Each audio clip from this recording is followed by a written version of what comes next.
Live. I am Volsi Thoughts. Today, you see the topic of discussion. Right now, you see the topic of discussion. Go ahead and start hitting those. Go ahead and start hitting hitting that like. Go ahead and start hitting that like button. You see the topic of discussion.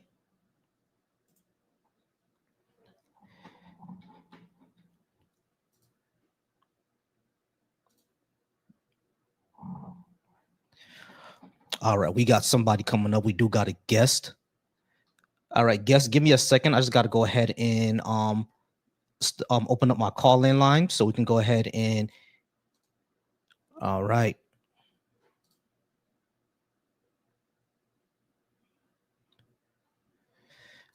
Hey Joseph, what happened? You dropped out. I was about to start my call-in line.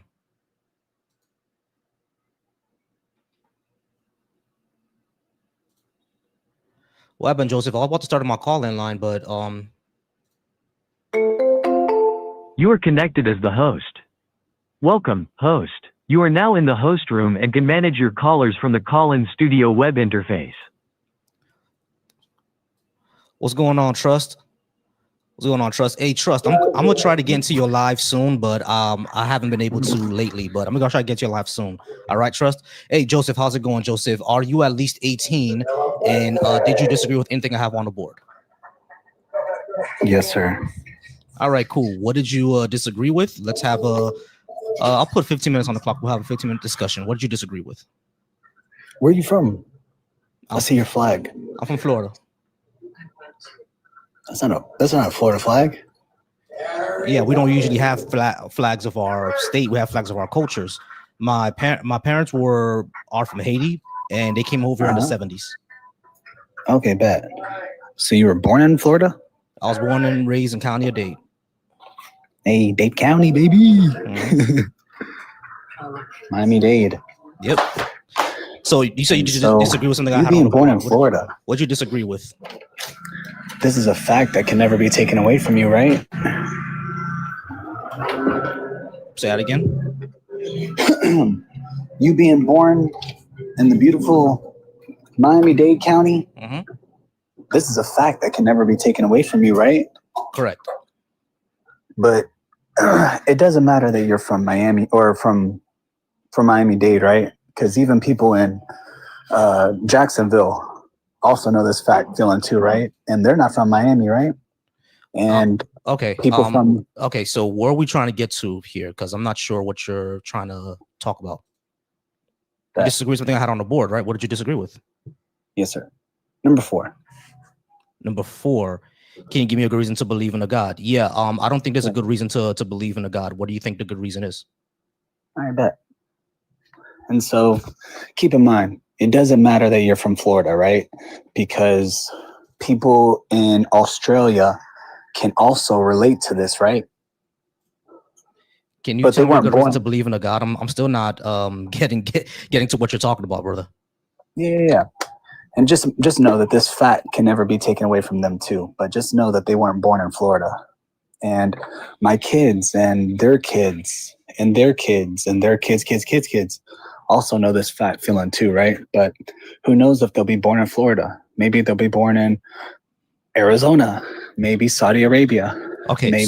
so Joseph, what are we getting to? We all know that I was born in Florida, and that's a fact that can't be taken away. What's next? And Australians also know this fact too. And right. So what's next, bro? What is next? What is next? Hold on. How does that make sense though? If Australians also know this fact too, and they weren't born in Florida. Well, Australians don't know this fact because I don't know any Australians. But the moment that I meet one, or if I were to become very, very famous, then yeah, they will know that fact if they look me up. But what does that have to do with anything? But just know this fact can never be taken away from them as well, right? And they weren't born in Florida. I'm going to need you to get to the point, bro. I really am. Are you not understanding though? No, I need you to get to the point. What are you trying to say here? All right. You said I got 15 minutes, right? So yeah, the clock is right there. See it? I just need 1 minute. No interruption, if you don't mind. Just 1 minute. 1 minute of your time. And keep in mind, is it going to be the actual point? Yeah, bro. Okay, cool. Less than a minute. All right, bet. So you being born in Florida, this is a fact that can never be taken away from you. And it doesn't matter that you're from Florida, because Australians also know the same fact feeling too, right? But they weren't born in Florida. And my kids and their kids and their kids, and your kids also know this fact feeling too. But who knows if they'll be born in Florida? Maybe they'll be born in Haiti, you know? Because your parents also know this fact feeling too, right? And they weren't born in Haiti, right? I mean, they weren't born in Florida, right? And this fact feeling, right, is before my time, right? Before your time, right? And before the world's time, right? And before time was even time, right? And this fact feeling that you'll never get rid of, and it doesn't matter that you're from Florida, because your parents also know this fact too, and they clearly weren't born in Florida, is the Spirit of God. And Jesus said, truly, truly, I tell you, before Abraham was, I am. And you can't say that you're from Haiti or from Florida without saying, I am from Florida. Okay, this has gone. Hold on, brother. This has gone. No, your minute is done. Your minute is done. This is done. Your minute is done. This is very, very silly, bro. You literally just said that before the world or time was time, that I was born in Florida. Before time was time, Florida didn't exist. This is stupid. Like you're really saying that just because like I was born in Florida, that means that God is real. That makes absolutely no sense at all, bro. What are you saying? Your parents also know this fact too, and they weren't born in Florida. Yeah, because they had sex here, and that's where I was born at. What are you saying? This is stupid, bro. Australians also know this fact feeling too, right? No, they don't. I don't know any Australians. Australians don't know me.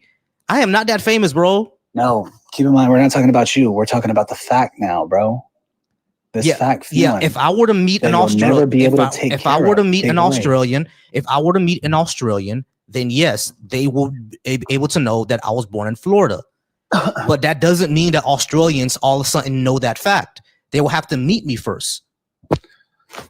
No. And that doesn't show that God exists.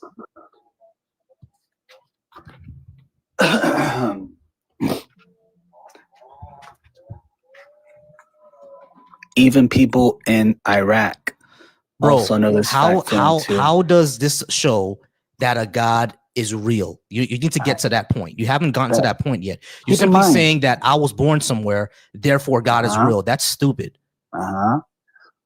And keep in mind, this fact feeling doesn't matter that you were born in Florida, because people in Africa also know this fact feeling too. And what are you talking about? What do you mean? What does this mean? What are you talking about? Hold on, brother. Wait. I'm not gonna keep holding on. I'm not gonna keep holding on. You got past. No, we're not gonna keep holding on. What are you trying to say? Because like your sentences are not making any sense at this point.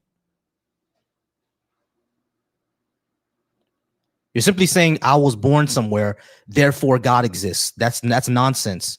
What are we trying to get to? Me being born somewhere does not make God exist.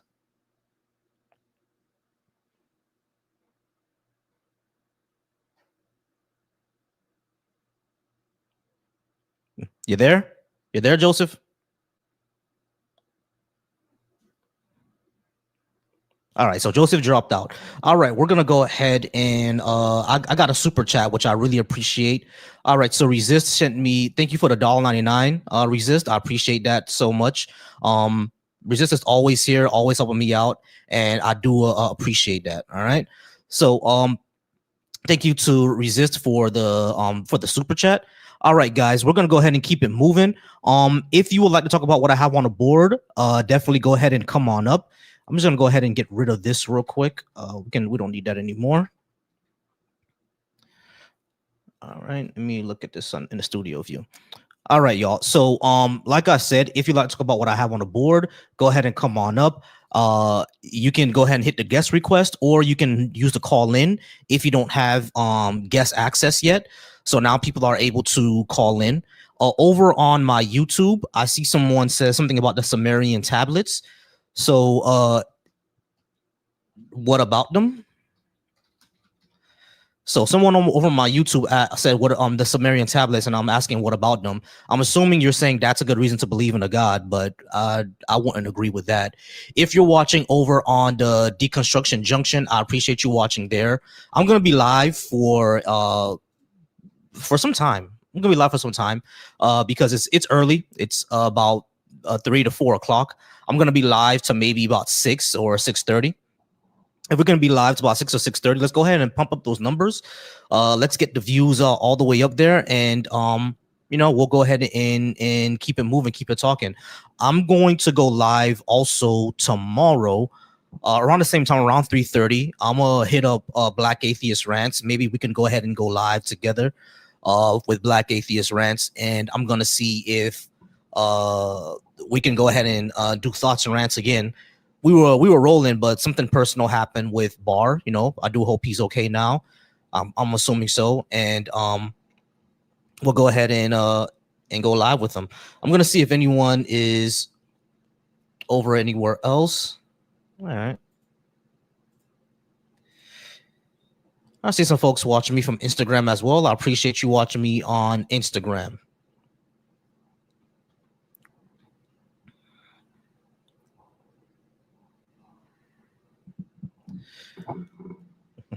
All right, y'all. So we're gonna go ahead and we're gonna go until we get some people to I guess call in or do anything.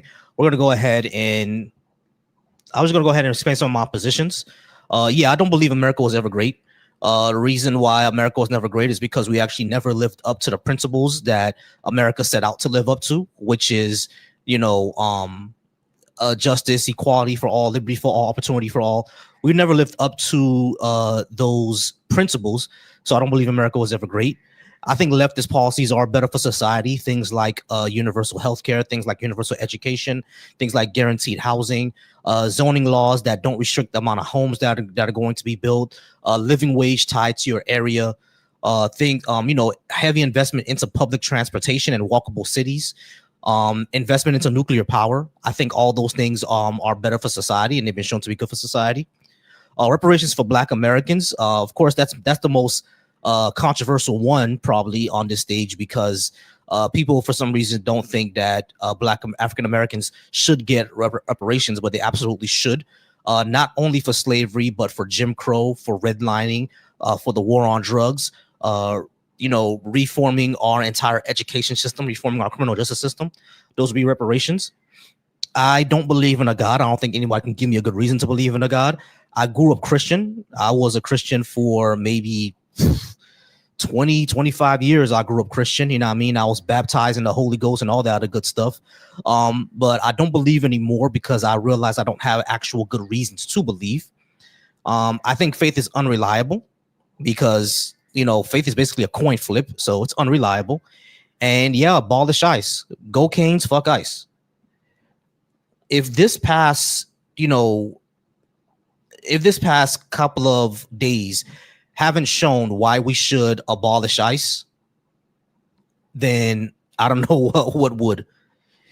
If these if what we just saw, hey, what's going on, Michaela? If we just saw like what we saw a few that just happened, was it yesterday or 2 days ago?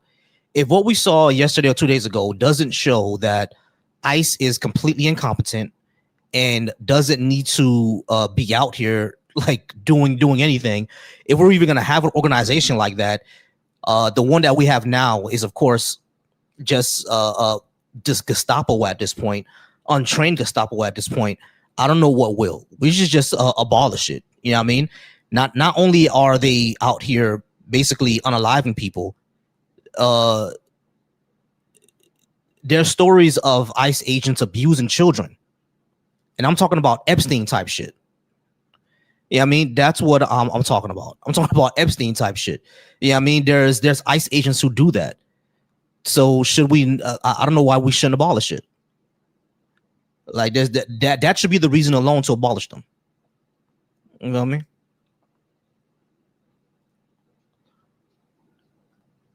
What's going on, Michaela? Bring up Michaela real quick. Yeah, the only difference between the two streams is that one is going here on Deconstruction Junction, and another one is going on my Volsy Thoughts channel. I just like to stream on both. What's going on, Caleb? Okay, what up, Volsy? Chilling. How's it going? Just got done putting on some tinted moisturizer actually for this live. Oh, yeah. In case I come up, because I need to have some moisture. Yeah. I've been having some. My lady put me on some moisturizer, so that's why my face and everything is all shiny and stuff. Come on, cocoa butter. Come on, shea butter. So right now I'm just waiting for any calls to come in. But I also like that the tinted moisturizer kind of gives me like a little bit of a deeper color, because being light, my eye be getting real pale, like in the winter time. You got the light bright, and I don't like that. Yeah, you got the light bright going on. Me, I get the real. Appreciate joining the fan club. I get the chocolate going on. You know what I mean? So. All right, give me 1 second. All right, so the shovel. Like if you look at the color of my right here, like right there, you'll see like I am bright. Right? Yeah. Me. I got more chocolate to me, which I love for you. I wish. Yeah, you just gotta go out there and tan. All right, so the shovel over on my TikTok, not my TikTok, over on my YouTube, who says that reparations will never happen. Go ahead and call in, and then we can talk about it. We can talk about if reparations can happen or not, because they definitely can. I will say this as a Black American. I don't think it's going to happen anytime soon. And that's just because America is just anti-Black and don't think Black people deserve anything. Exactly. So I'm not under no illusions that it will happen. I don't think it will happen anytime soon. Now, we're not talking about if it should happen. It's talking about when it should happen, what it should include. I think that is the conversation more so. And even the conversation on who should get reparations, because that's another thing. I see, and Volsy, this is no shade to you, but I see like many people, because I got into a heated debate with a Jamaican woman trying to say that she deserved reparations. And so even that is not CARICOM, like in America. Like I'm like, no. Yeah, I'm not sure how that would work unless Jamaicans have been here for a while. Yeah, unless her grandparents were here like pre-Jim Crow, like that. There's a conversation to be had which is highly unlikely, because she said that her parents and grandparents just came to the States post civil rights. Yeah, she's not gonna get it then. But here is the thing about that, right? I think I feel like there's an argument that could be had if you did even become pre-Jim Crow. The difference between Black Americans and those is that we didn't have a choice to be here. Yeah, exactly. So I feel like the argument that because there were very few, but there were some, and I noticed because Malcolm X was half Caribbean. Yeah, exactly. Those that came during that time period, because let's be clear, it was very few, because Black people and non-white people were not allowed to immigrate to the United States. I think they had to go through like white families, like they had to be like from what I know, and I could be wrong about this, they had to be hosted by white families in order to, yes. Which is I'm like, and again, we're talking about the Jim Crow, so many were racist, so that was not happening. Right. Exactly. But here's the thing: you still had a choice. If you came here pre-civil rights, you came here coming to a country knowing the conditions. Enslaved Africans brought to the United States did not have any choice to be here. So this idea that they should get reparations because they were here pre-Jim Crow, I feel like is completely disingenuous.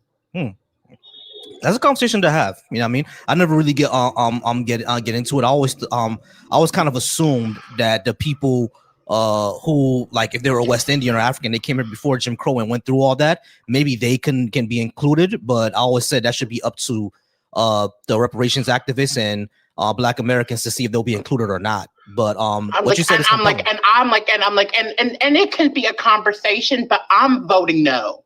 Okay. I mean, yeah, that's a conversation. I'm voting no because we didn't have a choice. Gotcha.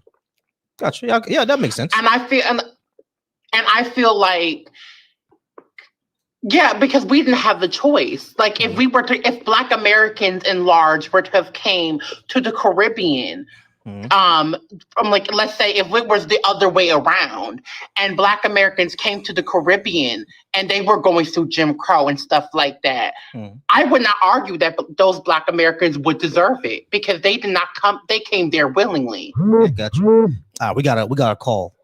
All right, so anonymous caller, how's you doing? Can I have your name, age, and what did you disagree with that I had on the board? Shut up, monkey. Okay, we got one of those guys again. Hey, how's it going? He's such a fan of mine. No, he just called me a monkey. Such a fan of mine.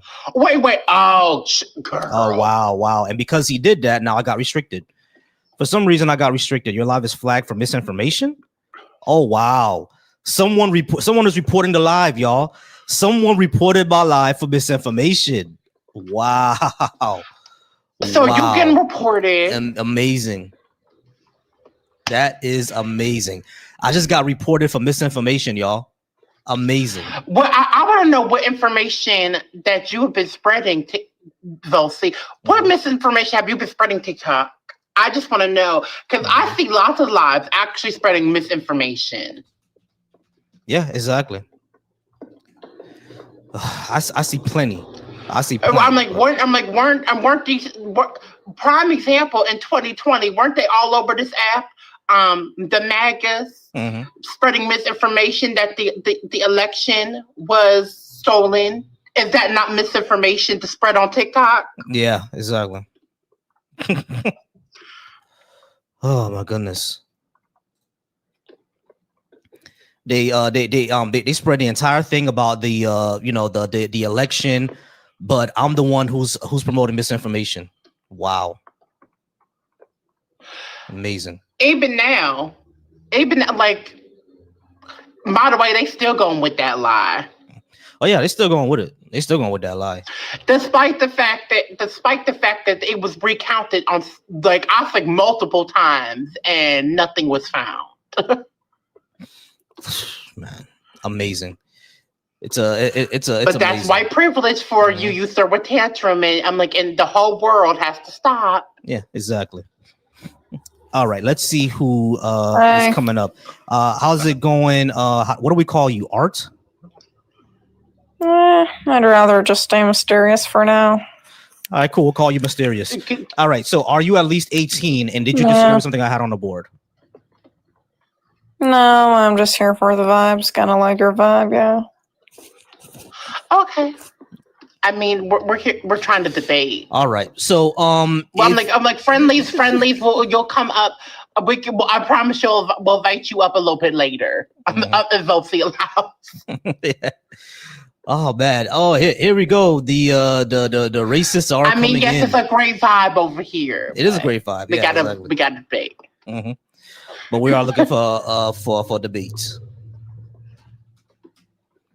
It is a great vibe here, but we are looking for debates, and I appreciate y'all.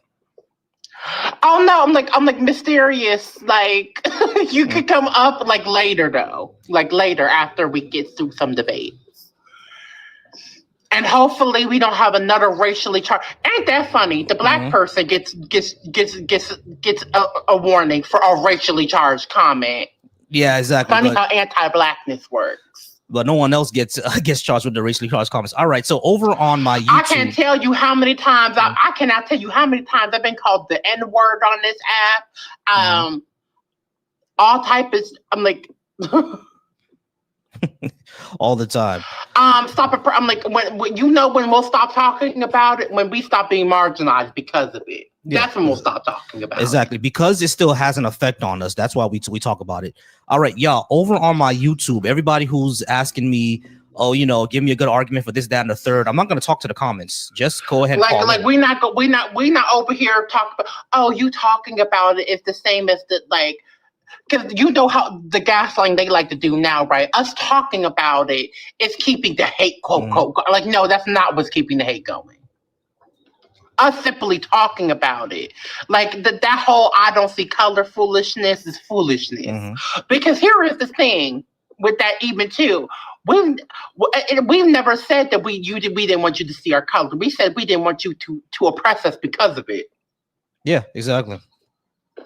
I have no problem being black, being a black woman. I have no problem with you seeing my color. I'm like, what? I don't think there's any black person on the planet that I have ever met that has ever had a problem with people seeing that they're black. Yeah, that has never been an issue.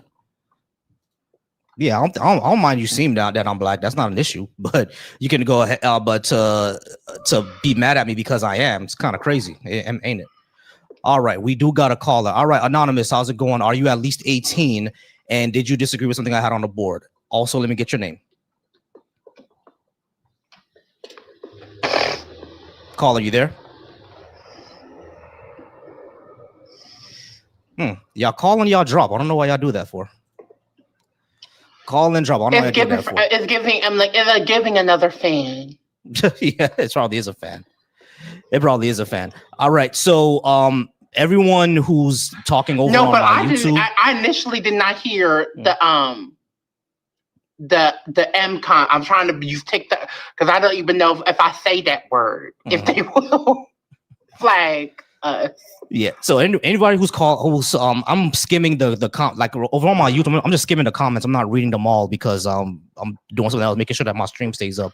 But like everyone else who's like talking over on the YouTube, y'all could just go ahead and call in because I know y'all are saying, oh, give me a reason why you're owed money, and someone says something else about racism. I don't know, but like I'm just skimming the comments over on the YouTube side. Funny enough, again, Volsi. Wait, can I be heard now on the YouTube or no? You can be heard on the YouTube. It's just that if I get a call, you're not being able to hear that. I'm still trying to figure that part out. Okay. When are we gonna? I'm like, how can that be fixed? Like when we call, like the TikTok part can be heard. That part I need to like research it because I have to get a virtual cable. I need to download it somewhere, but I'm not sure. I'm gonna go ahead and figure that part out probably sometime this weekend. Hold on, let me just. Okay, but like I said, hold on. Let me just respond to this one person. The person that's called Oren CT. He said that the article that I gave him didn't mention child sex abuse, and literally, it's in the first paragraph. Like that's in the first paragraph that I gave you. What I just dropped in the chat.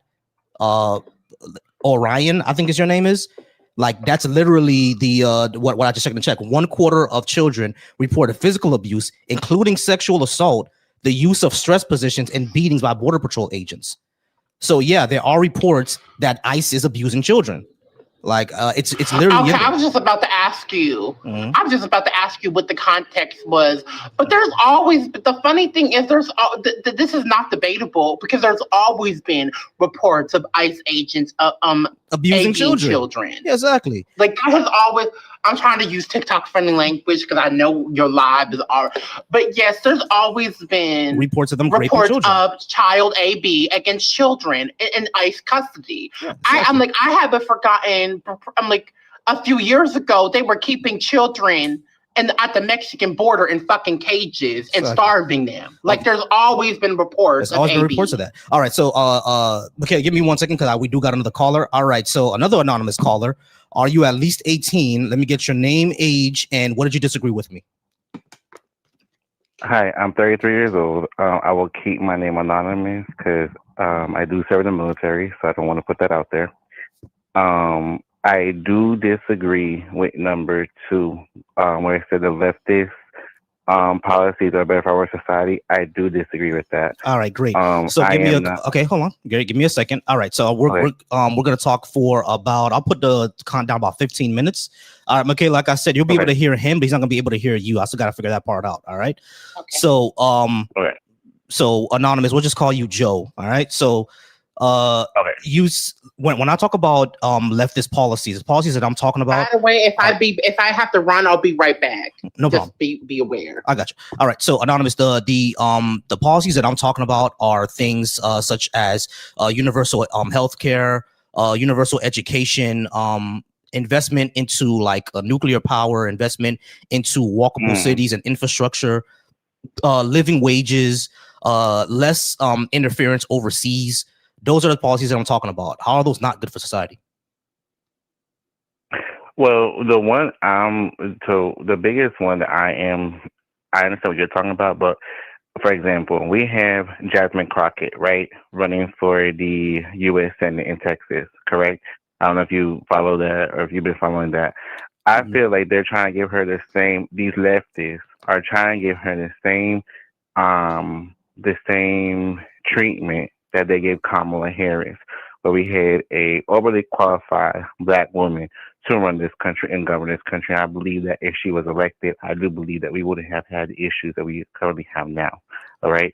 But so they're trying to give her. All right. So hold on. Give me a second. That really doesn't respond to what I said, because I gave out to you some policies that I think will be better for the country. And you're talking about Jasmine Crockett. Like, what about her? What I'm saying is, I feel like the leftists are giving her the same treatment they gave Kamala Harris. So? Actually, I think they're giving. What do you mean so? Okay, because so and what do you mean by treatment? We are in today, yeah, right? So because all these leftists. Hold on. I need to know what you mean by treatment. What are you talking about?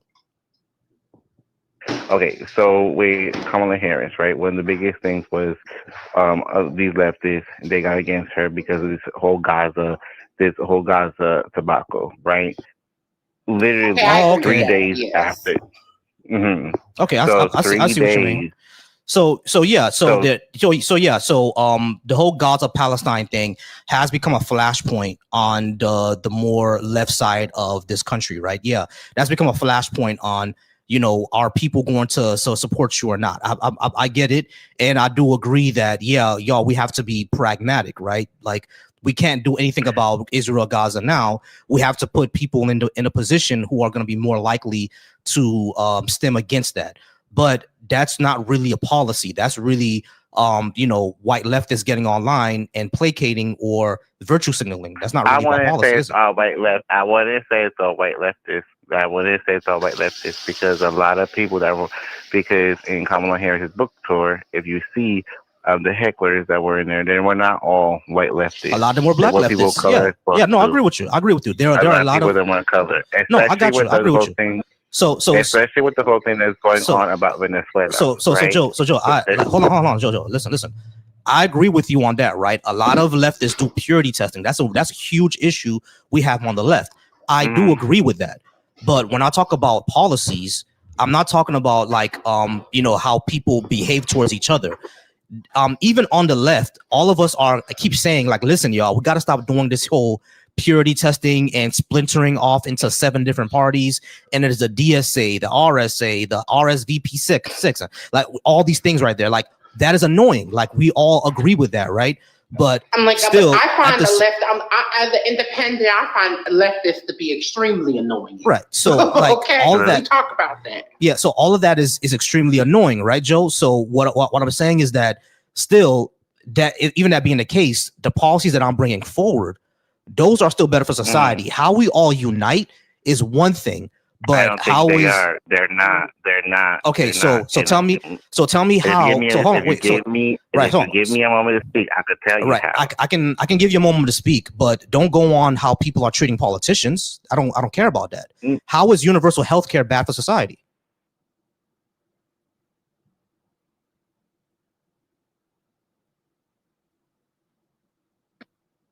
Sir, are you there? Ask if he's there. Anonymous, you there? I didn't drop him. He should still be there. Oh, crap, I don't hear him. Do you hear him? No, he dropped. Did he drop? Yeah, he dropped. I don't know why. Anonymous. I don't know because I don't think I don't know if he dropped. Do you think his connection may have broken up? Possibly. I'm not sure because it did sound a little spotty. So possibly. All right. So, once again, anytime someone over on my YouTube says something like, you're stupid, self-deport, anything like that, I'm just gonna tell you to call in, bro. Because I don't know why I want me to argue with you on the comments. Just call in. This is crazy. Yeah, I'm like, the fact of the matter, how they're treating Jasmine Crockett with the racism and misogynoir. You see, many Black people have been calling that out. I don't identify as a leftist or I'm like, or whatever it is, because I don't agree with a lot of the stuff on both sides. But I know for a fact the policies that you're presenting are better for society. Universal health care would be beneficial for society. Yeah, exactly. I would not disagree with that. Yeah, so that's what I want to get to. Like, are they gonna it's like if you're gonna tell me about how Jasmine Crockett is treated by people on the left, I'm agree on that, sure, but it's one of those things where I'm not talking about that. I'm talking about, like, are the policies good? And if you're not gonna tell me that the policies are good, yeah, we're talking about policies, not necessarily if there's racism or misogynoir on the left, because we have been calling out white leftists for being now him saying it's not all white leftists. Well, majority of it would be. Majority of them the black leftists that are following, even the black leftists that are following white leftist ideology. Mm-hmm. I'm gonna keep saying this to the YouTube comments.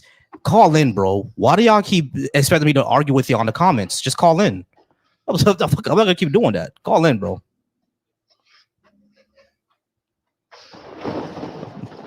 Yeah, and Orion over on the Deconstruction Junction again. Call in. Like, what? I just keep going back and forth in the comments. Just call in. It's very easy. I mean, Cuba. I don't think we're crying for no Becky either. But exactly. All right, 347. How's it going? 347. Can I get your name, age, I don't know what and that was about. Did you disagree with what I had on the board? Yes, is Debbie Johnson. All right, Johnson. And I disagree with what you have on the board. All right, cool. And can I get your? Are you at least over 18? Oh, that is correct. All right, great. What did you disagree with? All of it. All right, great. So start with one, and then we can go from there. I mean, I'll give you that choice. What do you want to discuss? Yeah, let's just go down the line. Number one, let's start with America was never great. America never lived up to its promise and its principle of liberty and justice for all and equal opportunity for all. Your opportunities are affected by your race, your sexual orientation, your gender, etc. And it's been that way for a long time. We have made progress, and America can be great. We've shown that we can. Things like the civil rights movement and LGBTQ rights, things like that. We show that we can be great. We are a country that wants to do that, but in many cases we haven't succeeded in that yet. And in many cases we fight against doing it. So because of that, we can't be great until we achieve it. Okay, so first, every country has a hierarchy system in place, and it's impossible to have your idea put into fruition. Why is it impossible? Number one. I'm sorry. Go ahead. I'm sorry. Because I was just about to explain. Because there are a plethora of factors. Number one, there can be religion clashes. Number two, financial tier. Number three, culture meshing, which interrupts the status quo of the majority being comfortable with the optics, and then all of a sudden seeing diversity infiltrating their what they deem to be a normalized culture. So there can never be equality. Okay, so you're saying that you're saying that we can't have equality because there are people who are in the majority and there are people who are in the minority, and therefore there has to be a hierarchical system. Why does it have to be a hierarchical system? How come everybody just can't be equal? Even if that diversity happens, what's the problem with that? Diversity is actually better. because diversity brings in different ideas, and different perspectives on how to do things is actually better for not just society but for production and innovation. If we didn't have a diverse amount of ideas, we wouldn't have the innovation that we do have. Because you're advocating for equality, which translates to the true meaning of communism. Do you want the current system to transition into a full-blown communism, sir? I don't care about it going to communism, because communism, the end of communism is supposed to be a stateless, moneyless society. I don't know how we get there. I'll give you that. I don't know how we get to no state. I don't know how we get to no money. I have no clue. Because we still have scarcity, right? So I don't know how to get there. I'm not going to tell you that. I'm not going to be an advocate for full-blown communism, because what it advocates for is something that I'm not sure is even possible. That's number one. But number two, what I'm advocating for is equality. Like when I say equality, that doesn't mean, like, for example, you could be an engineer or some shit, right? I'm never going to know what you know. I'm not going to know how to be an engineer. I'm not going to know how to be an astrophysicist. That's not the equality I'm talking about. I'm talking about if you are like a multimillionaire and I live in a working class neighborhood, our children should still have the same quality of education. It shouldn't be affected that you're a multimillionaire and I'm not. It also shouldn't be affected by our skin color. I don't want to get a job just because I'm a different skin color than you. You know what I mean? It should be based on the fact that either one of us are just better for that position. But what we see in our society now is that it is affected by your skin color. They've done multiple studies that show that your how you're treated in employment, how you're treated in real estate, even how you're treated at the doctor is affected by your skin color. That's what we should need to be eliminating. And you're saying that we can't. And I'm asking you, why not? Because there's a financial tier system which automatically warrants more privileges depending on where you fall into that system. So let me just give you scenarios. If you're in poverty, right, you have access to, more healthier foods, but since you have a limited budget, you can only obtain certain goods and services. So you're more likely to, indulge into food that are not necessarily healthier for you because of the limited budget you have. Or maybe like education, you said, even if it was on an equal level playing field, if you have an offspring that's enrolled in school and for whatever reason, whether it's the teaching style or they're not comfortable with a large slice classroom, they might be logging behind and need extra educational service to help them propel to pass the standardized testing. If you're in a bracket where you're in financial dire situation, you might not have the resources to have that child go to after school programming. A person with those resources have the privilege to use that and allocate it to after school programming. Mm-hmm. So that puts them ahead of the curve. So innately, correct. So everything you said is correct. Can't be right. Equal. So everything you said is correct, and you're demonstrating my point. Yeah, Richard, you're demonstrating my point because yes, you are correct. People who are poor do not have the resources to have tutoring, to have after school work for their children. They don't have those resources, right? What I'm saying is that those resources shouldn't be dependent on your socioeconomic status. After school programming, tutoring, that should just be a thing that we do in society, period. It shouldn't depend on your income. That's what I'm trying to say. But you're saying that we can't do that. And you're not giving me a reason why we can't do that. You're just explaining how it is right now, but you're not explaining why we can't, for people who have lower socioeconomic status, why we can't have good quality education for them as well. It shouldn't depend on your tax bracket of the quality of school books that you get. It shouldn't depend on a tax bracket, the quality of teachers that you get. It shouldn't depend on that. It should just be that you get good quality teachers, good quality education, good quality textbooks, and good quality facilities in your school. We should not have food deserts. Like, because the things that you were talking about is that a poor person, even though they could have access to food, the food that they have access to is full of preservatives or is just not good for them, right? That is true. Or the place that where they can get quality food is far away from them, so they're in a desert. That shouldn't exist. We should be able to repair all that because we are the wealthiest country on the planet, the wealthiest country that has ever existed in humanity ever. There should be no one who has a food desert, and poor people in our country should not have to choose between rent and their asthma medication. That should not be the case. Okay. And what I'm saying is that we can go ahead and change those things through universal health care, through universal education, through walkable cities and environmental protections, and through nuclear power, et cetera, et cetera. And you're simply saying we can't do that because of the way it is now. Why can't we move the way that it is now? That's what I'm saying. Okay. So if your idea gets put into fruition, where does it stop?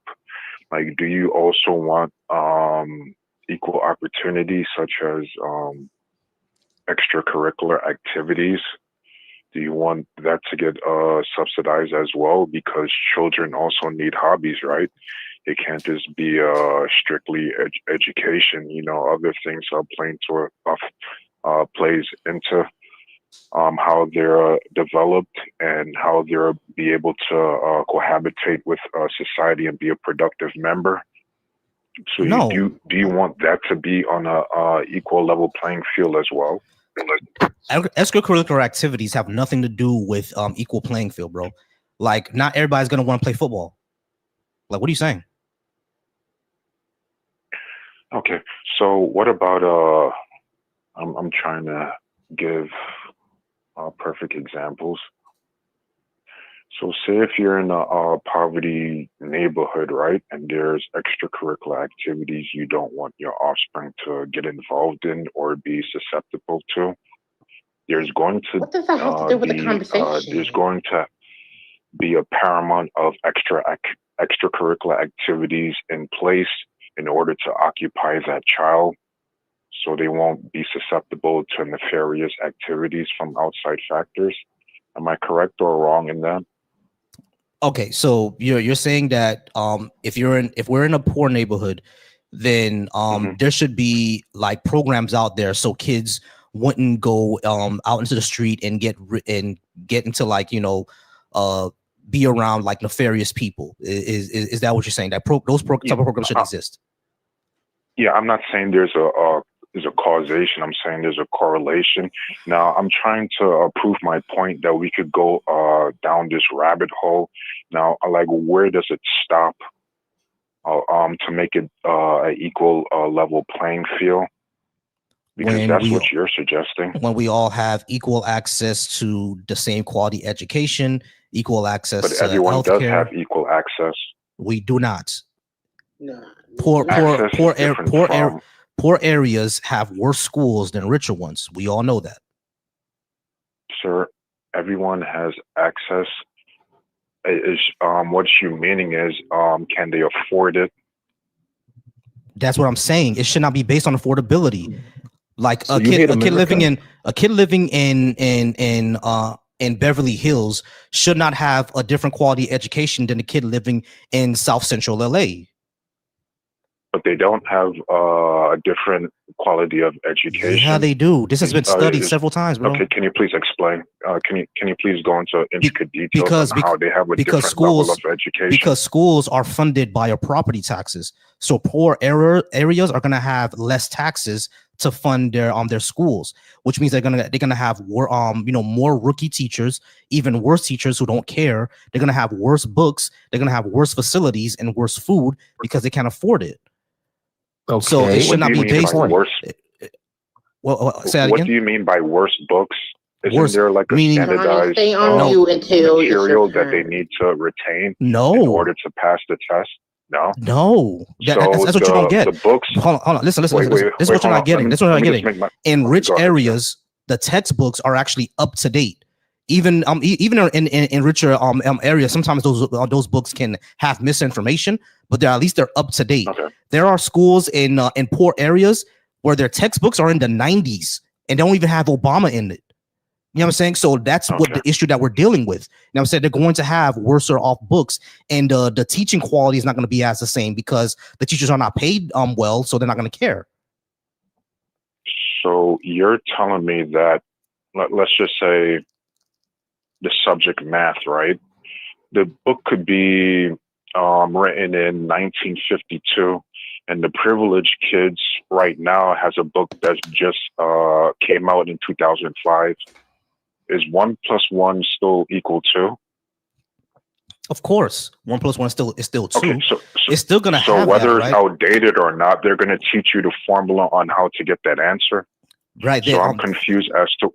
Right, okay, right. Ahead, so sir. what you're not understanding is that just because that math book is still going to have 1 + 1 = 2 doesn't mean that they're going to have the new forms of math, or not the new form of math, but the new mathematic discoveries that are just being made either this year or last year. Those are still important, are they not? New mathematical discoveries. Yeah. I'm flabbergasted here. I thought it was a particular formula or a plethora of formulas you can do to get the answer. When did you stop? When did you stop going to school, bro? Oh, Literally. I'm a second grade dropout, to be honest with you. You fucking with me. I could tell. What? But I'm when it comes to education, I'm not up to par. Ask him when he graduated, or if he graduated. What was the discussion? I'm actually being serious. When did you graduate high school? 1970s, 1980s? I didn't graduate high school, sir. Okay, he lost his credibility. I didn't even attend high school, credibility. but I'm not exactly sure how this is pertaining to the. All right, he lost his credibility. All right. Can you drop the call at that point? Yeah. We're gonna drop the call. All right, guys. I do appreciate everybody being here. All right, so everybody who's on the Volsy Thoughts channel, like I said, if you disagree with me, go ahead and call in. I'm not gonna go back. I disagree with you. I know you do. Give me a second. All right, so everybody on the Volsy Thoughts channel, I see y'all there. I do appreciate y'all being here. But y'all need to call in because I'm not going to go back and forth with y'all in the comments. All right. So go ahead and call in. I see people who are disagreeing with me there, but none of y'all want to call. I just keep asking me questions. Like, I'm not paying attention to you. Call in. For everyone on the deconstruction junction, again, y'all call in. I do see one person who's going back and forth with everybody, but still wants to not call in. All right, so we're gonna move on. Johnny, you're gonna be next. I gotta talk to TK Jr. first. TK Jr., how's it going? Are you at least 18? And what did you disagree with that I had on the board? TK Jr., you there? I'm gonna invite you to unmute. Junior. There he is. Yeah, I hear you now. All right, Yes, TK. absolutely. Are you at least 18? And did you disagree with something I had on the board? No. Both of your things can be right. That's what I said for my last comment. But I have to go. Good luck to you, brother. Hope you. All right, Johnny. How's it going, Johnny? Are you at least 18? And what did you disagree with that I had on the board? Yes, and I disagree. You said America is not great, and reparations for Black people, and not just Black people, Black Americans. Black Americans, and what leftist police are better for society. Leftist policies. Also, faith can faith is an unreliable source, and then it also says to abolish ICE. That's what it Wait, what was the thing you said before abolish ICE? Abolish ICE. No, this is Volsey's thing. So the last thing I see is abolish ICE. Right. All right. So John, I'm gonna actually start this over. All right. So Johnny, you're gonna talk to me for at least 15 minutes, and then you'll talk to Michaela. Okay. All right. So yes. So you want to start with one of them, or which one did you want to start with? Either or. It's up to you. I guess America wasn't great. All right, yeah, America was never great because we never lived up to our principles of equal liberty, justice, and equality for all. Just like how we're talking to the last person, we never lived up to those principles, and that doesn't mean that we can't be or can never be. We can be because we've shown flashes of that, right? Civil rights movement, LGBTQ rights, women's suffrage, et cetera, et cetera. We lived up to some of the principles for equality for all, but we still haven't because opportunity and equality heavily depends on your sexual orientation, your gender, your race, etc. So because of that, because it depends on those things, it cannot be great until we actually do something about it.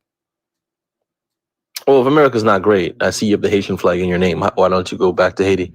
Because I was born here, my family's here, my entire life is here. So if you don't like it in America, why don't you go back to the motherland? Who said I don't like it? He never said he didn't like it in America. But it's not great. Yeah, it's not. It doesn't have him. How's Haiti going? Doesn't mean that he does. So hold on, quick. So Johnny, are you saying that because my parents are from a third world country, I can't complain about the country that I live in? You should be grateful that you're in a way better opportunity that where your parents. I would be grateful if I was in Canada because I'm in a first world country that has electricity, that has running water. I'm going to be grateful in any country that I can live in. Right? That doesn't mean that I can't criticize that country, can it? It's like taking a homeless person, Johnny, and him complaining the food's not warm enough. Yeah, he can complain about that because would you give a homeless person spit soup? No, not spit soup. Let's say exactly. I'm nice, but it's still substance, right? Okay, you're saying America spits soup? No, I'm not saying. I'm not saying that. I'm not saying that, Johnny. But you need to actually track. Johnny, be quiet for a second. You need to actually track what I'm trying to say to you. Okay, just because I'm in this country doesn't mean I can't point out its flaws. That's stupid. For example, let's say Bill Gates adopts some poor person from Rwanda somewhere, right? Let's say Bill Gates adopts someone from Rwanda. If Bill Gates start abusing that child, are you saying that child can't complain because he's adopted by Bill Gates? That would be stupid, right? Child abuse is a different. No one's abusing. Would it be stupid or not? Well, you'd be allowed to leave. Would it be stupid or not? Would it be stupid to? I mean, child abuse is a very. Listen to my question. I'm going to ask you my question. I'm going to ask my question again. If Bill Gates were to adopt the child from Rwanda and started abusing that child, can that child? What do you mean by abuse, though? Listen to him. Listen to my question, please. I don't care which abuse you're talking about. If he starts abusing that child, can that child complain about the abuse? Yes or no? He's going to deflect. What kind of abuse are we talking about? We're talking sexual exactly. abuse. He's going to deflect. So Johnny, Johnny, listen to what I just told you. Any type of abuse you can think of. If Bill Gates starts abusing a child he adopts, can that child complain about the abuse he's receiving? Yeah, if it's sexual abuse, absolutely. What if it's physical abuse? If it's like a spanking, no, you shouldn't complain about I didn't say about spanking. I said physical abuse. Well, that's a broad term. I don't think physical abuse. Johnny, you cannot be disciplined. Johnny, you cannot be disingenuous. I got belted as a child. Listen, Johnny, shut up. You cannot be this disingenuous. You cannot be this disingenuous, bro. How am I disingenuous? You're being disingenuous, my guy. Because how so? Because I literally said any type of abuse, and then you went to SA, and then I said physical abuse, and you went to spanking. That is disingenuous. Okay. There are people who believe that spanking is abuse. I'm here and there with it. Hold on. Let's stop. There are people who believe that spanking is abuse. I'm here and there with it. But I didn't say anything specifically about spanking. I said physical abuse, which means a punch to the face is physical abuse, isn't it? If it's a punch to the face, that's over the limit. If it's a belt, no. Stop doing this, bro. Let's be as specific as you want. Bill Gates adopts a child from the Congo. He punches that child in the face. Can the child complain about that? Okay. Yes or no? Yes. Okay. So I'm living in America. I see flaws in America. Are you saying I can't complain about it? Compared to where you came from, no. Right. That's stupid. That's not stupid. Could be. It is stupid. It is stupid. It is stupid. It is stupid. It is stupid. It is stupid. My Mexican people complain all the fucking time. You are lying. No, we don't. Yes, you do. Yes, you do. Yes, you do. I follow. There was just a protest. There was just a protest a few days ago about what ICE was doing to Mexicans. What are you talking about? Mexican Americans. They're Mexican Americans. I literally follow. Mexicans are still ethnically Mexican. Exactly.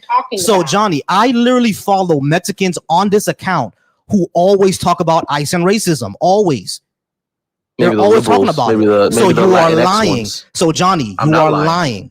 You just I'm said not lying. you just said Okay. Mexicans don't complain, and I follow people can I who do speak? that. No, I'm Can I gonna speak? let You you have been speak. I'm gonna let you speak, right? But what you're saying is ridiculous. You're saying that because America has flaws, America has racism, but because Haiti is a third world country, I can't complain about the racism I'm gonna receive from America. Are you fucking serious? Exactly. May I also add Yeah, you're an something idiot. here? No, The reason it's my turn. why No, you're dumb. You're dumb. You're dumb. because you're Go ahead. done is because you're nothing but a liar, and it's sad that you actually think that you're human to come up here and behave the way that you behave, but just telling lies. There is no morals compass in you. What did I lie about? You're empty. Shut up. You're empty. You have nothing to offer. You have nothing to offer to humanity. Nothing. Nothing to offer to humanity. Nothing. Neither do you guys. Besides what I eating was going cats to and say, dogs. it's What do you, okay. what do you It's provide okay. to this You don't country? know. What do you guys okay. provide Oh to this yeah, country? you gone. Bye bye. Yeah, it's You can kick me, but the fact stands. Okay. Yeah, It's no I'm gonna fact kick stand. you for your racism. Exactly, what I'm gonna kick you for your It's racism. okay. He's a But miserable. leave it up to the Mexicans to tell a Haitian that they not. I'm like about the cats and dogs. I just have a question, Bossy. Since we have the non-black Latinos on there, Bossy, are you Latino? I am. I am Latino, Because you know, which is crazy. Because you know they love to act like Haiti is not part of Latin America, and we all know why that is. And the we only know reason, exactly why that is. And the only reason why Haiti hasn't necessarily got on its feet is because the West keeps tampering with them. Yeah, they keep tampering with Haiti because they have abundant resources. To my understanding, Haiti is the richest island in the world. Mm-hmm. The richest island in the world. It has some of the most I think it's an extraterrestrial resource. Yeah, it has. I forgot what it was called, but it's like worth like $1 trillion. A whole mountain of it over there. Yes, and to my understanding, that the United States has the third largest. It's undercover. It's what do you call that? The embassy. The third largest embassy is in Haiti, and we can call that an embassy, but it's really not. It's very much to steal the resources, the destabilization of the land, of the land. And I just don't understand how. Hold on, I can't see you. I'm gonna be right back. No problem. I have to reset. Okay, he only comes up to get those types of people aren't necessarily, I don't think, to be human, because how they come up to steal energy. They get you upset because all he could do is tell lies. He doesn't. His whole intention is not to be a genuine. His whole intention is to get you upset so he can steal your energy, Boston. That's it. To get you upset, get you pissed off. She don't. By the way, she don't want to be saved. Absolutely. I definitely did clock it. You know what? The next anti-black Latino that comes up here and sees your Haitian flag, I'm gonna ask them if they consider you Latino. Let's see. We could just clock their anti-blackness right there. Right there. All right, guys. Everybody, pause for me real quick. We do have another guest, Professor Goldberg. How's it going? Are you at least 18? And did you disagree with something I had on the board? Hello, my name is Professor Goldberg, and I'm 35. All right. And give me 1 second, Goldberg. So Anonymous, the person on my call line, I'm gonna get to you next. I know you can hear me. I'm gonna get to you next. Give me a few moments. Let me just go ahead and speak to Goldberg. All right. So Goldberg, did you disagree with that? Anything I had on the board? What do you consider leftist policies? Leftist policies, I consider things like single payer healthcare, universal education, guaranteed housing, heavy investment into public transportation, investment into things like nuclear power, parental leave, guaranteed parental leave, LGBTQ rights, things like that. Do you disagree with any of those? You think they make society worse? And universal healthcare? Universal healthcare. You said that? Yeah. Yes. So Goldberg, do you think any of those make society worse? Yes. All right, which one? The LGBT rights. I don't think that's leftist. Oh, you don't think it's LGBT leftist? You don't think it's leftist? No. Okay, cool. All right. No, I actually would agree with you. And when we look at a worldwide thing, that's not leftist. That's just regular human shit. But in America, that's considered leftist. So worldwide, like where? May I Would ask you that be something too? What are you a professor in? What are you a professor in? What's your? what are you I'm a teaching? professor in anything. So you're not a real professor. You're just saying that. So you're not a real yeah, professor. we're You're not just doing calling we're not doing yourself this. one. Yeah, we're not doing this. I'm sorry. I had to drop. I'm We're like, not doing this. I guarantee you, he hasn't even graduated high school. What was up with that Like the last caller. Exactly. All right. Pause for me real quick, guys. All right. So anonymous, how you doing? Can I get your name, age, and did you disagree with what I had on the board?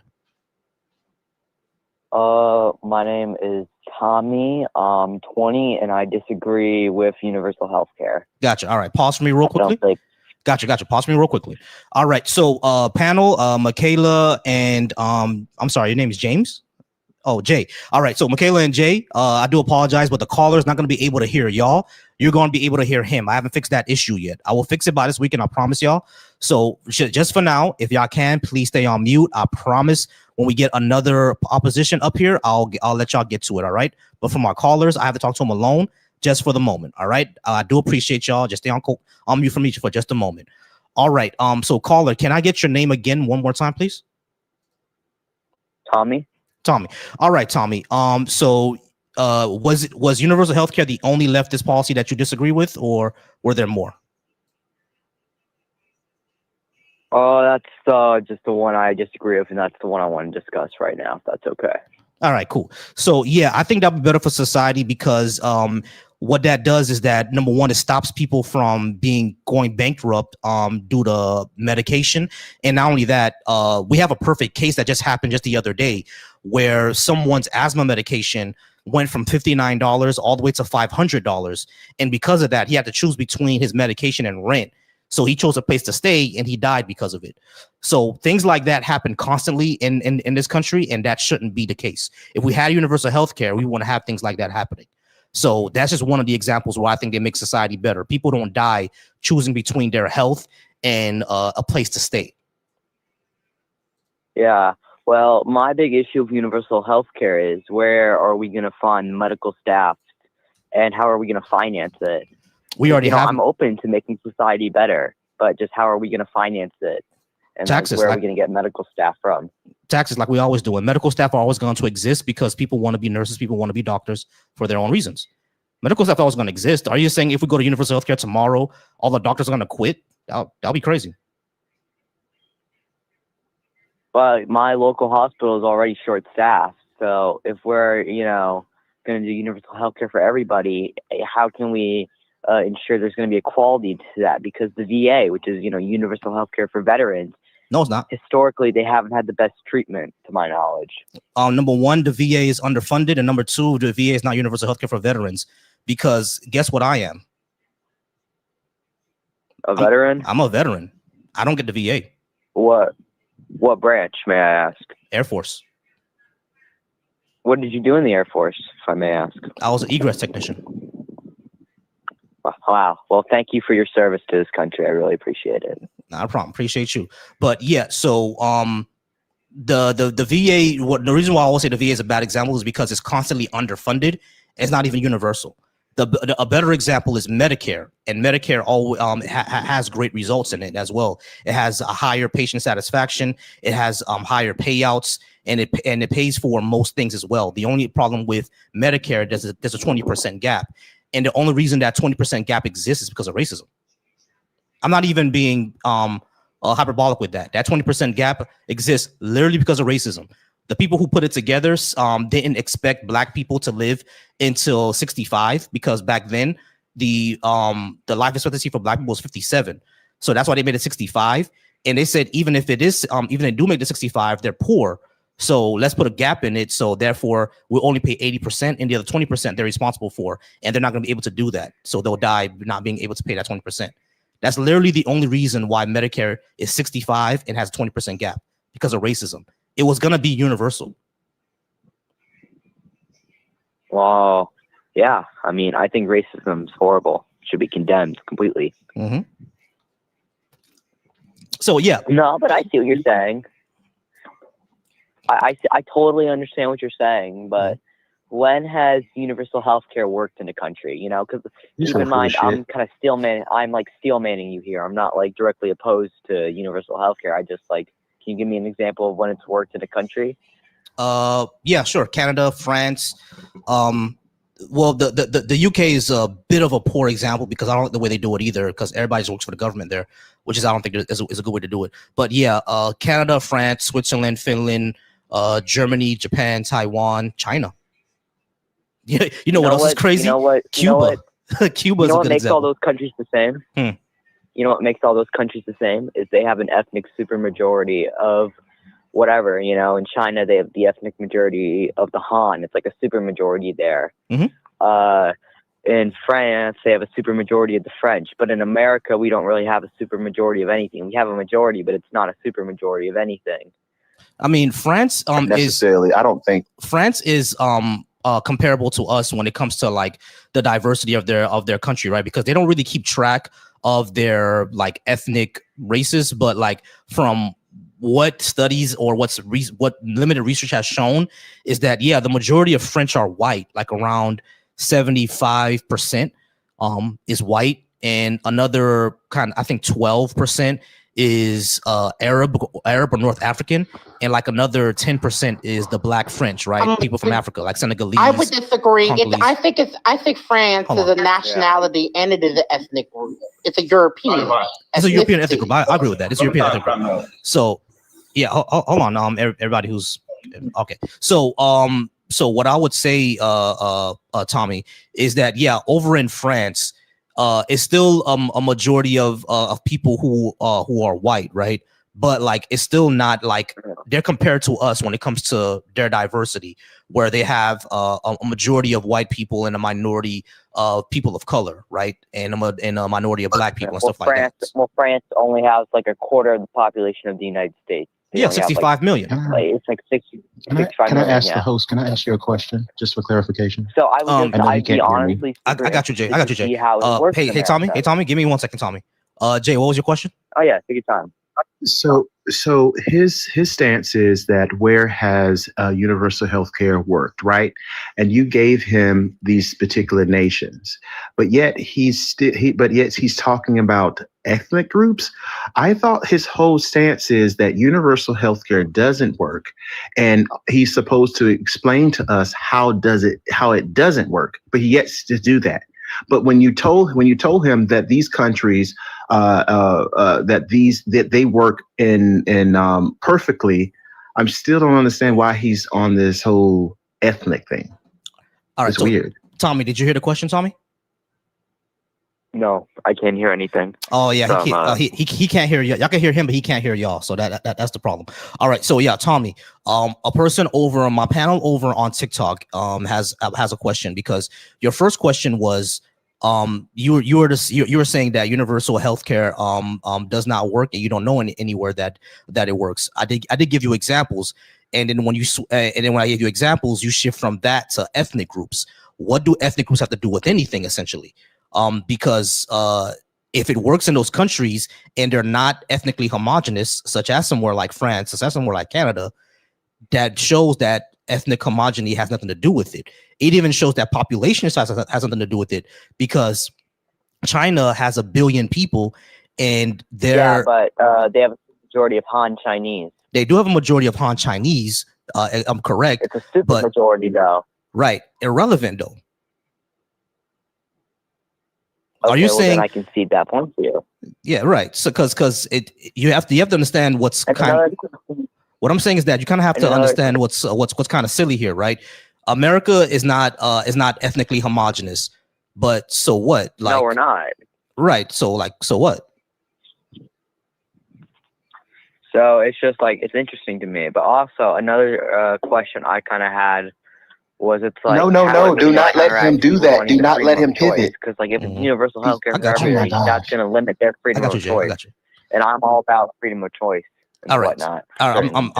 All right. I got you. So, right. So I'm just gonna ask this question here.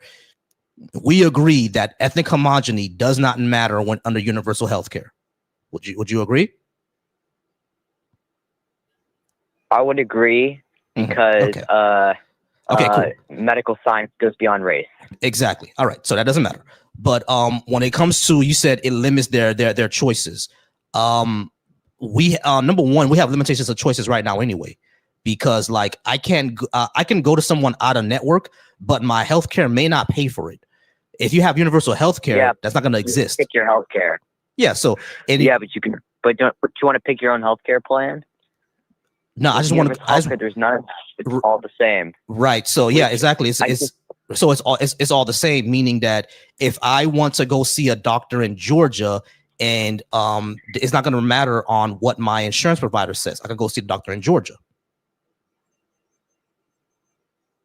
So you actually have more choices. Yeah. Right. Hello. Yeah. Absolutely. Yeah. So another question I had, another topic I was wondering. I know I said I only want to discuss this one topic. Another topic I kind of wanted to discuss was LGBTQ. That's all you say, yeah, and then move to another question. I'm all for their rights. They can have their rights. You know, I don't care if somebody's gay. I don't care what I don't care what two consenting adults do. But I don't like when some of the stuff is promoted to kids. I don't think we should like promote kids to be straight or whatever. I think we just need to like leave it out of schools entirely. Like it doesn't matter if you're straight or gay. You know, just don't. I think kids should be able to speak about it. We can't get rid of their freedom of speech. But I don't think like they should have any trying to court any kids to any side. Gotcha. All right. So my panel is definitely going to want to talk to you about this one. If you do have time, if you have TikTok, please come over here so you can bring that up again, because my panel will love to talk to you about that one. But here's what I would say, right? When it comes to, I know it's just too bad that y'all can't hear each other. That sucks. I'm gonna get that fixed, y'all. I promise. I'm like, ask him how a child saying that they have two dads and teaching that some children have two dads or two moms is indoctrination. Gotcha. All right. So Tommy, and them having two dads. Right. So Tommy, here's a done. Give me a second, done. Yeah, I did say that. So Tommy, here's the question that came from my panel.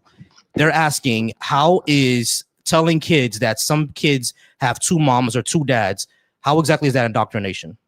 Because that's all what's happening in these schools right now. They're saying, all right, some people have two moms, people have two dads, and some people who look like little boys to you, on the inside, they actually feel, or they actually are little girls. Even though they look like boys, they're actually girls. That's so not what I'm saying. I should clarify. That's reality too. I don't like it when the no, it's not. Is encouraging to be gay or to be straight. I don't think they should encourage either side. I think kids need to wait till they're 18 or whatever the consenting age is in whatever state they're in and make their own decision. Right, gotcha. So what I'm trying to say to you is like not reality. Right. So what I'm trying to say to you, Tommy, is that I do get what you're saying. I hear what you're saying. But what I'm saying is that what you think is happening is not happening. No one is encouraging either one of them to. No one is encouraging either one of them. Hold on, Tommy, because I didn't hear you. I didn't hear you. What I'm trying to say is that none of them are actually trying to push anybody to either side. People are just saying these folks exist, because I've seen some of the curriculum that these schools have. No one is saying, okay, little Johnny, even though you say that you like girls, you actually like boys, and we're gonna force you to like. We're gonna force you to like, little Jamar or whatever. No one's doing that. Like, there's no one. Yeah, that would be stupid. Yeah, that'll be kind of dumb. Can I ask him? Can I ask a question to him? I got you. Hold on, Tommy. Give me 1 second. Someone else has a question. Yeah, give me 1 second, Tommy. How does he feel? How does he feel about cis heterosexual men pushing Hooters onto kids, or also who are also pushing when we look at movies, we're engaging in these quote unquote heterosexual. We're just going to use Hooters for example, because I know his brain is not his brain is not there. I think Hooters is a great example. Hooters is a great example. Tell him, how do you feel about Hooters? since he talks about indoctrination, since he talk about us pushing things onto kids. Go ahead and let's see you expand on that. Feel about Hooters. Okay. So Tommy, this is the question that came from my panel, and we're gonna give you maybe another 2 to 3 minutes, and then I'm gonna get to done on my panel. Okay. But I appreciate you being here, Tommy, and very respectful. So the question from my panel, Tommy, is how do you feel about straight cisgender men taking their sons to Hooters and kind of pushing that on them? Because places like Hooters and Twin Peaks, they're promoting a certain aesthetic. They're promoting a certain vibe. You know what I mean? Like the girls at Twin Peaks and Hooters are not wearing Daisy Dukes for no reason. You know what I mean? Yeah, I know exactly what you mean. But I think that's a little different because that's the parents. Parents can do whatever the hell they want with their kids. Because I don't. Up to a certain point, right? I'm pretty sure you mean up to a certain point. It's up to a certain point. Right. But you're talking, but that's hypocritical because you're talking about indoctrination. But I think parents He's talking about indoctrination. They want to their kids. Excuse my language, you know. I got you. No. When I become a father one day, I'm not. It's gonna be my business what I do with my child. Right. It's gonna be me and my wife's business. Gotcha. So Tommy, just to make sure people don't go crazy on you in the chat, you do mean up to a certain point, y'all. He's not saying anything.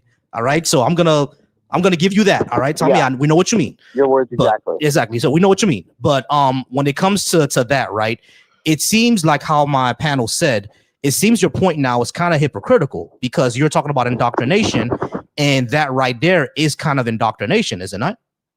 I'm talking about indoctrination in schools, though.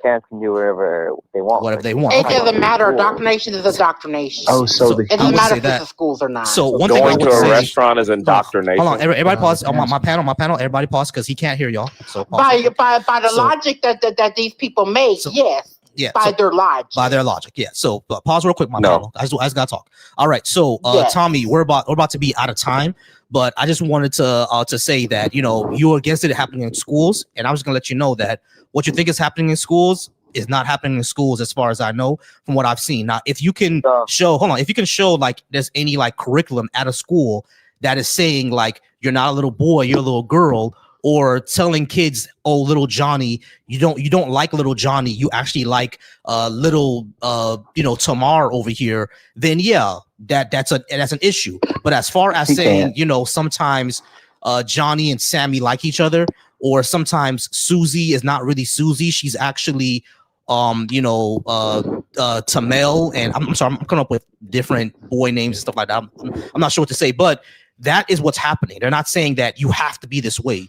If you can find a case, if you can say that there are schools that are saying about it. All right, and what did your nephew say? We're gonna give you one more minute. What did your nephew say? Did your nephew say that he went to school and they told him that he's not a boy, he's a girl? Is that what they told him? They went to school and they encouraged him. He went to school and he was encouraged to, this is his words, not mine, explore my identity and find out what's in my pants. These demons will be lying. They just lie. Then I again, swear. I'm not in middle school, or he's in middle school right now. I'm not in middle school right now. They're disgusting. All right, I'm not in school. Yeah, Tommy, I ain't gonna lie. That sounds like cap. But the second thing that I would say that that sounds all right. I got you. So if that happened at your nephew's school, I'll give you that sounds concerning, right? Maybe the teacher didn't say it the right way, but yeah, if a teacher were to tell a little kid, explore your identity, that's not necessarily a bad thing. If they're saying explore what's in your pants, that could cross the line to inappropriate. I could give you that, right? But what I would say, just to give you the benefit of the doubt, if that did happen, right? Just give you the benefit of the doubt. You should go ahead and talk to the teachers in that school and say, hey, this is kind of crossing a line to inappropriate. Maybe we should find better ways to talk about that, because guess what? Little kids should know what their body parts are, because when children know what let me tell you, when children know what their body parts are, they're less likely to get abused, because you know who child abusers most likely target? They target children who are ignorant, who don't know about those body parts, because they can't explain what's happening to them. Hold on, Tommy. So because they can't explain, I got you, Jay. Give me 1 second, Jay. So they can't, because they don't know what their body parts are, they can't explain to someone what happened to them. But kids who do know what their body parts are, They can't explain what happened to them, which is why predators always target kids who are more ignorant. So yeah, teachers should be teaching kids, even 7-year-olds, what their body parts are. Okay. Also, you having totally two different conversations here is because. Hold on, Tommy. Don't they start that? Oh my gosh. Hold on. Tommy, hold on. Tommy. He is literally, excuse me, he's literally all over the place because you're totally having two different conversations here. 1 minute he's talking about the LGBTQ, and then he's talking about that the teacher is asking them to touch their body parts or know what their body parts. What does it have to do with LGBTQ? Yeah, so Tommy, I do have to let you go because one last thing. Bro, come on. Last thing. There's this case. It was on the news, and all right, yeah, because we were having two different conversations, just like how you said, Jay. Because like it kept on shifting, pivoting. Yeah, kept on pivoting. What does that have to do with like literally more than a minute has passed? We literally were timing. Yeah. So, what does that have to do? What he was saying about indoctrination, right? That the LGBT being pushed on to indoctrinating. What does it have to do with the teacher telling them to know their touching their whatever that story he came on and told? Yeah, what does that have to do with gay folks? No, nothing. Absolutely weird. Because that is such a bigoted talking point. All right, guys. Dun has been waiting patiently. All right, so Dun, this is what we're gonna do. Okay, I know you want to talk about this. You're gonna talk to me for 10 minutes, and Jay and Michaela, they're gonna jump in, and I promise everything that you said, they're gonna come in with it. All right, so Dun, talk to me for about 10 minutes, and then Michaela and Jay will talk to you. Okay, sound fair, Dun? Don't come no dumb shit. I'm gonna drop you with the quickness. Be quiet. I'm talking to him. I'm not talking to you. All right. So the thing is, were we talking? You're already starting, Dun. Be respectful. That thing to the started panel. with me. So we be Dun. I'm gonna ask you to be respectful. Now I'm just gonna ask you to be respectful. So I even said anything. You're a thing. So Dun. So bro, you're gay. Stop. So Dun. And you're empty as fuck. Dun. Listen to me. Talk to me. Okay. So, okay, all right. What did you disagree with on the board? Okay, so I disagree. Well, of course, I disagree with all the gay stuff you guys were talking about before. It's a mental illness. It's not a good lifestyle at all. But I don't agree with. Oh, I've been muted. The tranny already muted me. So I'm not even trans. So yeah, when you tried it. Yeah. So like no slurs on my live, sir. You didn't even get the chance to debate them. You didn't even get a chance to debate them. Crazy. What a fucking demon. I'm so sick of some of these demons. Yeah, they're disgusting. It's just disgusting people. Disgusting entities. I swear. They think they're moral and human. Yeah, right. Yeah. They're moral, superior, and human now. Yeah, I mean the moment you use slurs, then yeah, you're gonna get dropped and blocked. Like that's not happening.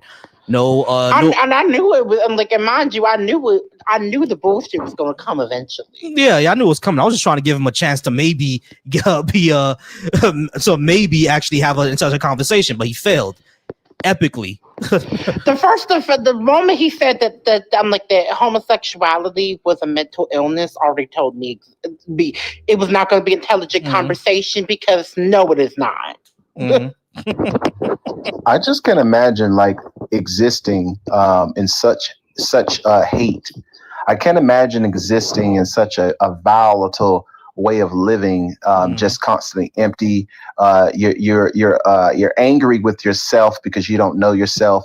You hate yourself, and so you have to project it on other people. And that's what it is. You're dealing with individuals that don't necessarily have too much a soul going on. And I'm just curious on how we existed with these people and where they come from. It's because there is no way that you could think that you are have some moral or integrity or even ethics to even come up and spout this type of shit. It's just weird to me. Yeah, exactly. And just so we're clear, this is who blocked you, bitch. Oh, bad. Because we already know what it was coming. We already know it was coming. gone, blocked. All right, guys, I'm just gonna go ahead and do a few shout outs, y'all. Of course, shout out to all of my mods. Shout out to Dr. Joe. Shout out to Michaela. Shout out to all my mods here. Shout out to everybody who's watching me right now. Just to let y'all know, again, I'm going to be live about this tomorrow. That's going to be my live tomorrow, but it's going to be about the Black Atheists, Agnostics, Skepticals, and Humanist Cookout. It is going to happen this June. All right. I think the 4th week of June most likely is going to happen. We're going to be here in Central Florida. And in case you are concerned about being in Florida, it is an open carry state, and I'm strapped in. All right. So don't worry about your safety, because I got you. That's going to be. I will definitely be staying close by you. All right. And go ahead, Jay. Go ahead. No, I'm saying every time I join your panel, you get off every 20 minutes. I swear. I joined the last fucking minute. I'm so pissed at myself. I do it every time. Jay, you sound familiar. I was going to ask you if you've been up here before, because you sound so familiar. I have a couple of times when he would have particular topics about this, but like it's been a couple of months in between. But when I do come up, he got to get off. He's got to get off and shit. I'm like, man, why do I always come in the last minute? Yeah, I'll be seeing that too. I'll be like, I do. Yeah, I'll be saying that. I'll be like, damn, Jay just got here, but I gotta get off. But yeah, I'll be saying that too. But it's all good, man. It's all good. Let me just go ahead and finish off. So for everybody who's watching me on Deconstruction Junction, I appreciate y'all to talk to me there on Deconstruction Junction. For everybody who's watching me on the Volsky Thoughts channel, I appreciate you there as well. If you disagree with me, again, the phone number is right here, because y'all was all chatty patty in the comments. Now that I'm talking to people, and now you see me debate, now you see me talk, and now y'all don't want to call in. I see. You saw that too, right, Burns, over on my YouTube? My model on my YouTube saw that too. He said, the moment I started debating, all of a sudden everybody disappeared. They don't want to call in no more. Yeah, I mean, they was calling me all type of stupids, all type of leftists are ruining society. But the moment I started debating, they don't want to call in no more. They all disappeared. So yeah, we saw that, y'all. We saw that. So if you disagree with me, I just want to say that I'm like, I just want to know what leftists are destroying society right now. Because the last time I checked, we have a far right MAGA PD3 in office as we're speaking right now. And I believe he absolutely is destroying society. Yeah, exactly. So listen, this is their society. So why are we over here bent out of shape of them destroying their own shit? Let them destroy it.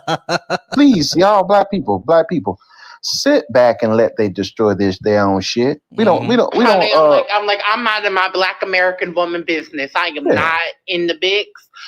Because the funny thing is, everything we said that's happening right now, we said that was going to happen in November, and in the election of November 2024 with Kamala Harris and them. They didn't want to vote for the black lady. They didn't want to. I'm like, it's beyond that. Voted for, it's beyond that. Because both parties are playing each other. But the thing is, I agree with you. But we know exactly why they didn't vote for the black lady.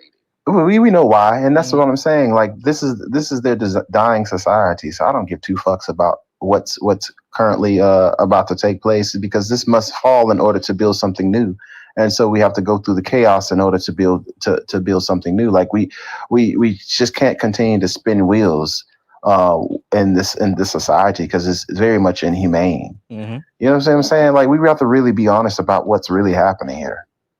You know, people are being unalive, homelessness, all this shit. Like we can't continue because we're too busy worried about us keeping our little crumbs. Oh, I got to make sure I got to state the status quo because we got to keep my little crumbs. No. All facts. This shit falls so we can make sure everybody are good. Black folks good, but I don't know about everybody else. But I don't really care about no. I'm like, to be fair, I don't really care about no one else, because they all anti-black anyway. Yeah, exactly. I'm like, I was waiting, but I'm telling you, I was waiting for another non-black Latino to come here, because the first thing I was going to ask, I promise you I was going to ask if they considered you Latino. I promise you I was going to do it. Yeah, exactly. Because I know a lot of them don't. And I'm like, and the moment they say no, I was going to press for, oh, why is he not Latino? Haiti I'm like, Haiti and Dominican Republic are the same island. Why are he not Latino? And we all knew what the answer was going to be. I was gonna push it. Yeah, we all knew, and really that's because Western society, basically, well, I would say mostly the United States teaches that, being Latino is all about speaking Spanish.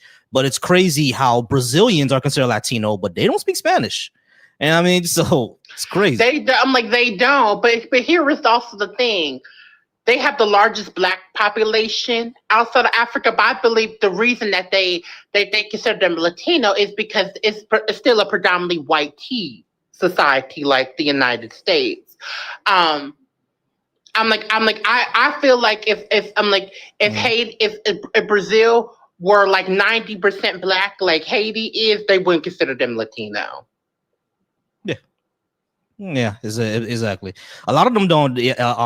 Now that's what I've been seeing a lot is that people are now like discussing that. You know what I mean? Why is Haiti not considered Latino? You know what I mean? What is it about it? Because if you listen to compa music has a lot of beats that merengue has. You know what I mean? Merengue and samba.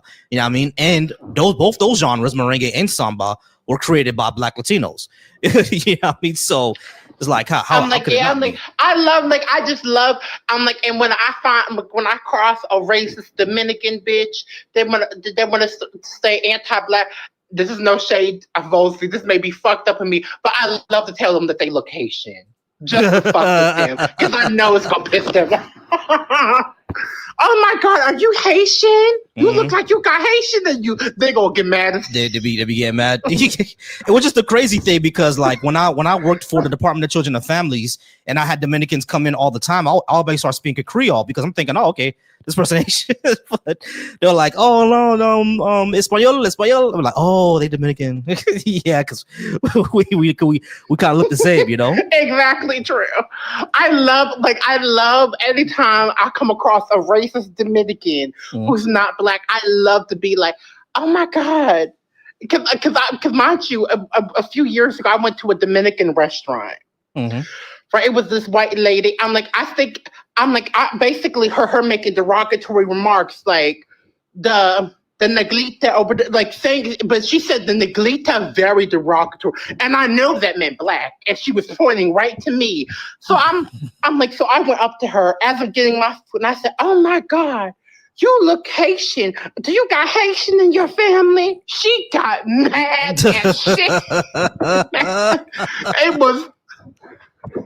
You would have thought I called her a bitch with the way I said that she was. Oh my goodness. That blonde hair, blue-eyed white lady got mad as shit. No, I'm not about to get off. I said I was gonna stream for longer today. I'll probably stream for like another maybe 30 minutes.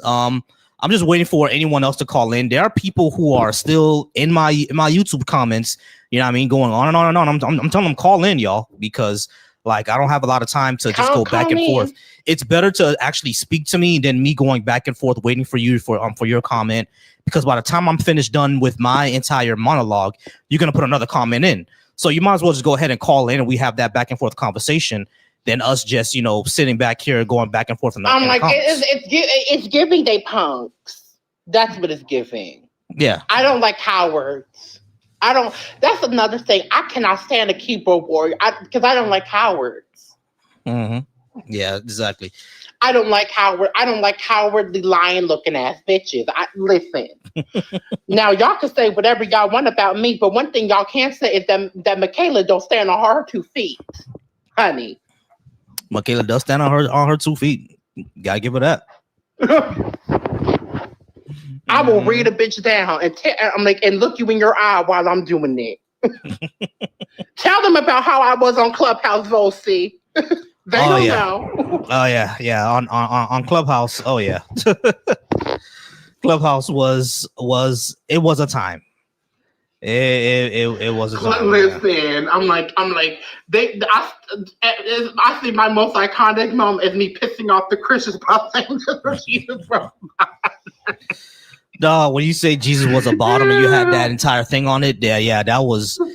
Oh my goodness. They lost their shit, bro. When I say there were so many spinoff rooms, those people lost their shit, bro. Like, oh my goodness. Well, I tell you, I'm like, they're They couldn't take when I said that they ate. I'm like, Jesus said eat from their body, and they did. The booty like groceries. They couldn't take it. They couldn't take it. They couldn't take it. Oh my God. When I tell you, I'm like, and I saved that for Easter. Oh yeah, as you know, I made a whole week up to over Easter, that week of Easter, and I saved that for Easter Sunday. Specifically because I knew it was the holy day. Oh, bad. I'm right now. I saved it for the day that Jesus risen. Right now, I'm just telling people. Yeah, I'm just go ahead and telling people to because again. Trill, listen. I'm like Volsey. Trill says he missed when I'm like the spinoff room from Jesus Was a Bod. Oh, bad. Yeah, that was a thing that happened over on Clubhouse, because once I started, I saw Michaela did it, right? But then I left Clubhouse for a little bit, and then I came back on because I was at work, and then I saw a whole bunch of spinoff rooms. I'm like, oh my God, what happened? And when I said this was she's so disrespectful. Yeah. There was yelling and Mind everything. you, I didn't even know about the spinoff rooms until Volsey told me. I actually didn't know. That's the funny thing. I actually did not know about but that room got so packed with angry Christians. Yeah, I think one room had like 75 people in there, and this was when Clubhouse was first starting. So to have a whole bunch of spinoff rooms, it was the pandemic. It was a pandemic. Yeah, it was the pandemic times. It was the pandemic times, man. That was a time. That was crazy. Look at everyone that was in the house. Listen, Clubhouse was a violent place. It was very violent.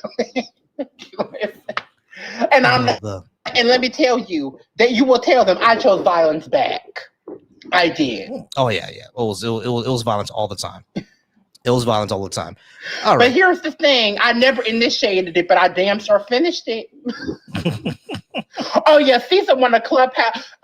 Listen, I probably have so many iconic moments from season 1 of Clubhouse. So many. Listen. They like me and my girl Eve were listening to some old clips that we had saved from from the Black Man's Bashing Group, girl, and they could not take. They could not. We were gagging at the comments we were making. Let me take a look at some of these comments real quick, y'all. So, someone named Ryan, at least that's what Resist pointed out to me in the comments. Someone named Ryan keeps on commenting about not just about reparations, but about everything else I have on the board. And he keeps, commenting and talking. And my mod then why didn't you ain't come up? Yeah, exactly. My mod is telling him to just call in, and I don't know why. So, Ryan or whatever your name is, you can go ahead and call in, and I can give you my reasons for reparations. Because I've already said this multiple times. The United States government, the federal government, was involved in damaging the African American community. So when a government does something, when a government damages something, they should be the one to repair it. So the federal government should repair the African American community, not just for slavery, but for Jim Crow, for redlining, for the war on drugs, for those type of policies. So Black if codes, you disagree, black codes, police brutality, all that. Now, so if you disagree with that, racism, exactly. So we can do that not just through cash payments, but through reforming medical racism. There's many things. Exactly, but we can do that through reforming the justice system. We can do that through reforming our education system. We can do cash payments as well. Those are things that we can do. If you disagree that the federal government should not repair something that they damaged, go ahead and call the number and tell me why you think that. This is very simple, y'all. I don't know why it's so hard for y'all. And the funny thing is that this is only an argument because it's Black people. Let's call a spade, because there are several non-Black groups that have received reparations. After the HS in Germany, I can't say the word. I don't know if I can say the word on here. The people affected by that received reparations. I'm trying not to say the J word. JW. I'm gonna say that. JW, the JW community received reparations after what the Japanese went through, they received reparations. Even the Native American community has received some form, although I would say it's nowhere nearly enough. They have received some form of reparation. Yeah, exactly. This is only a conversation because we're talking about specifically ethnic Black Americans, exactly, right? Because this is why this is a conversation, and this is also why other elder Black groups. I'm like, I Brian Donalds, bitch. Yeah, I saw that motherfucker shit. That Black Jamaican and Panamanian man talk about he against reparations. Yeah, that's the only reason that they're against is because it benefits Black Americans. Yeah, that is why. And Brian Donalds, we already know he's a trash panda, so that's one thing about him. But yeah, about and the nerve of him to talk about the Black family, bitch. Listen. First of all, the nuclear Black family that you're talking about would have been the Black American family, which you have no experience in because you're not tied to Black American culture. Number one. Number two, aren't you married to a white lady? Where's your Black family, bitch? Mm-hmm. Yeah, it's like no, he's married to a white woman, so it's like we already know. I mean, like whenever there's a Black Republican, especially in office, we kind of already know. And I clocked that too. They always marry the white people. Exactly, they always are. But that's a thing that's why I asked them. I always ask, and I always wondered this, and we know the answer. Why the Black Republicans that claim they're so for the Black nuclear family, all that, why they ain't never got a Black partner? None of them that push that shit, none of them are married to Black people. Mm-hmm. I have yet to meet a Black Republican that is married to a Black Republican man, especially that's married to a Black woman. Not one. Yeah, it's always the thing. All right, so of course how are you gonna talk about the Black nuclear family and you ain't got a Black nuclear family? Yeah, so of course we have people who say that I only want reparations to happen because I'm not part of a successful Black group. I literally have a great career. I literally have a wife that loves me. I'm literally living in my house. This is crazy. Like I'm in a master's program. What does success have to do with it? This doesn't do anything. I have a bachelor's degree. Because even successful Black people should receive some form of reparation. Exactly. So it's like I have a bachelor's degree. It has to do with the government. Damaging the black community. So it's like I've not only do I have a bachelor's degree, I'm in a master's program. I'm a veteran of the United States military. Like I live in a house that me and wifey own. Her parents are gonna pass another house to us. My parents are gonna pass a house to me. Like what? I have a good career, like good stable career in insurance. So it's like I don't understand why everybody who when I talk about things like systemic racism and reparations, they automatically think that I'm not successful. Where are you getting that from?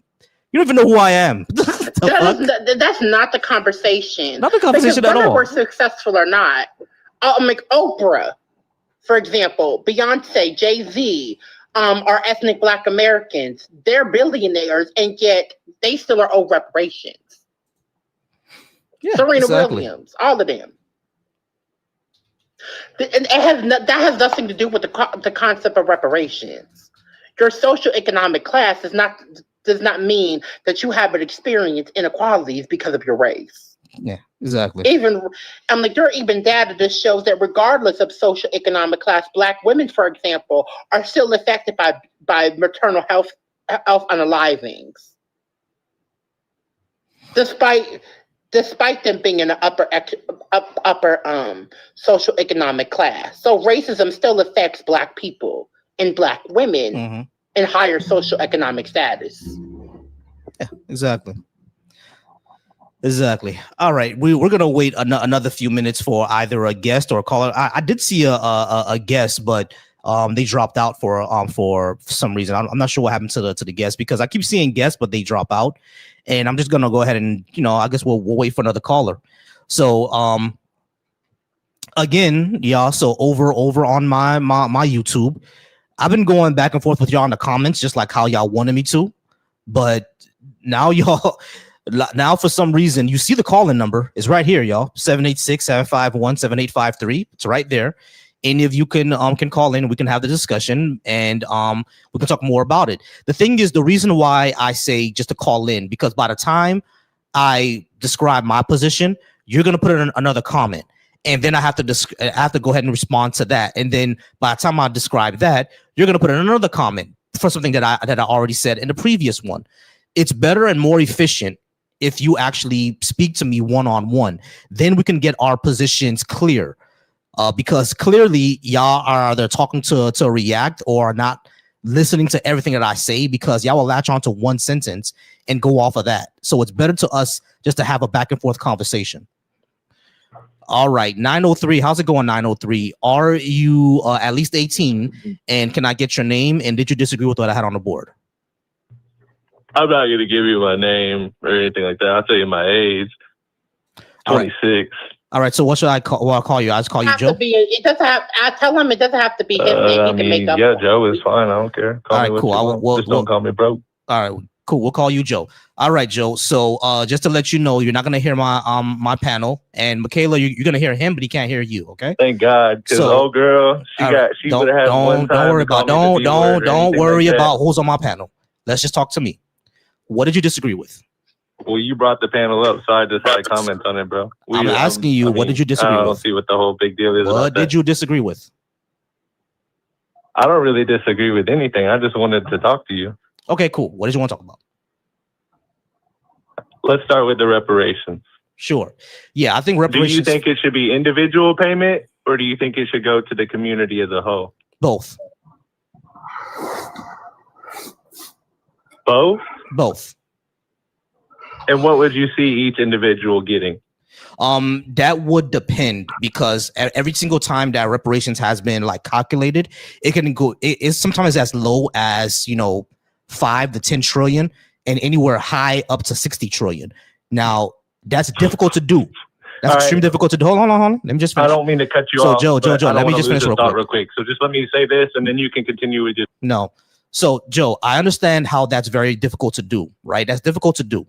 So if it's at 60 trillion, right, that's just about impossible, because that's more money than what America has. So what should happen is not just individual checks. We have to figure out how to do that, right? There are ideas out there on how to do like reverse taxation. For example, Milton Friedman came out with that idea to help out people who are in poverty, to do reverse taxation. That's an idea that was there. And there are people who say, just give out $20,000 or $30,000 to each black household every single not every single month, but every single year around tax time. That's also an idea, but I don't know what all the ideas are, because the way it's going to get funded is very difficult. I do get that, right? But the other thing is, it should be a community investment, not just community investment, but reforming systems like the criminal justice system, the healthcare system, the education system that is funded through taxes, that it shouldn't be funded through taxes because of poverty and stuff like that. Gearing towards home ownership. These are ways that we can do reparations. Now you can go ahead, Joe. Okay, so let me do this question. Can you still hear me? I can hear you. Okay. You said there are a lot of ideas. I'm speaking to you personally. To be honest, I don't give a rat's ass what any politician has idea on reparation or anything geopolitically, really, to be honest right now, because none of them are worth a damn. I think people tend to forget right, left, don't really matter. It's the same fucking bird, and the elitists run it, and we're all plebes. So my question to you is, what is your perfect situation? If you tomorrow are elected president, and the first thing on your mandate, first thing on your agenda, first thing you're going to get done, that first executive order is reparations, how would you solve it? What is your idea? Community investment, $1 trillion a year to affected red line areas in the black communities, reforming and that $1 trillion is going to go to reforming the entire education system. What I would do is I would do pilot programs in every single red line area where every single high school, they will graduate with a trade, basically. So every single high school student will graduate as an LPN, as electrician, as a plumber, When et you cetera, say et every cetera. single high school student, you mean all races or just the black students? Let me finish what I'm saying before you interrupt. So the pilot program would first go to the red line areas because those are the ones that were affected, right? So black communities. So predominantly black communities, they're the ones who's going to get this first. And then we're going to move it to other communities because I do agree that we should reform education as a wholesale in this country. So it's going to go to there first. Then we're going to address homelessness, housing, and mental health. Those are the things that we're going to address with that $1 trillion. Also, what I would do is I think the cleanest way to do cash reparations is reverse taxation. So all the taxes that black people have paid throughout the entire year. Let's say a black household has paid about $20,000 in taxes the entire year. They're gonna get all that $20,000 back. Basically, it's reverse taxation. They'll get it all back. So I think that's the easiest way to do reverse taxation. And how long does that need to happen? I think that needs to happen until the black community has caught up with the wealth gap, because the wealth gap between white households and black households is about $120,000. I think white households has an average of $120,000 in wealth, and black households have an average of about $5,000 in wealth, and it's trending towards zero. So when that gap closes, that's when we can go ahead and stop the reverse taxation. And not only that, the pilot program for trade schools and every single black high school will also help close the wealth gap. So that means that the time for this window is to get smaller and smaller. We can do this for about 10 to 15 years. And I think in at least 10 to 15 years, because black people now have more opportunity with, they have better health, have better infrastructure in their neighborhoods, have better education system in their neighborhoods, are getting rebated for the taxes that they've paid, and have the opportunity to dig themselves out of poverty through trades. That income gap and that wealth gap, it can close in at least 10 to 15 years. So if we do that for 10 to 15 years, because I believe that black people are that talented to do such a thing, then that would be reparations, and at that point will essentially be completed. Tell me if that sounds good to you or not. Okay, can you hear me? I can hear you. Okay, real quick. Every time you say that I'm interrupting you, the problem is, bro, you're like going on and on and on and on for like 4 or 5 minutes, which is cool. I like your knowledge. You're well versed on the subject, which is really a nice surprise when it comes to talking to YouTubers. I don't know if you're actually a YouTuber or if you're just a TikToker with a YouTube platform. Anyway, besides the point, my background, I'm mixed. I'm black and white. You know what I'm saying? I have black daddy, white mama. Okay, so it sounds like a good idea on paper, everything you're saying, right? My next question to you is, please try to keep this short so I can get to what I'm trying to get to without, having to listen to you for 5 minutes. Like I said, I love it, but I also need to be able to talk too. And it's not that I'm trying to interrupt you. It's just that I'm trying to stay engaged in the conversation, but you're dropping point this, and then like I have a thought on it and I'm thinking about it, and then you drop point B, and then I have a thought on it, and then you drop point C, and then I have a thought on that. But by the time you get done talking, I'm lost my train of thought when you're talking about A and B, because we're already on C and E or C and D. You see what I'm saying? Okay. So so it's not that I'm trying to be disrespectful, but okay, my question is, do we currently subsidize HBCUs? Yes or no? Currently, I think we do, yeah. How long have we done that? I'm not sure. I'm gonna let you just based off what I know, it's been the past 40 something years. All right, so my next question to you is, are there any race exclusive colleges besides HBCUs? HBCUs are not race exclusive. We're exclusive.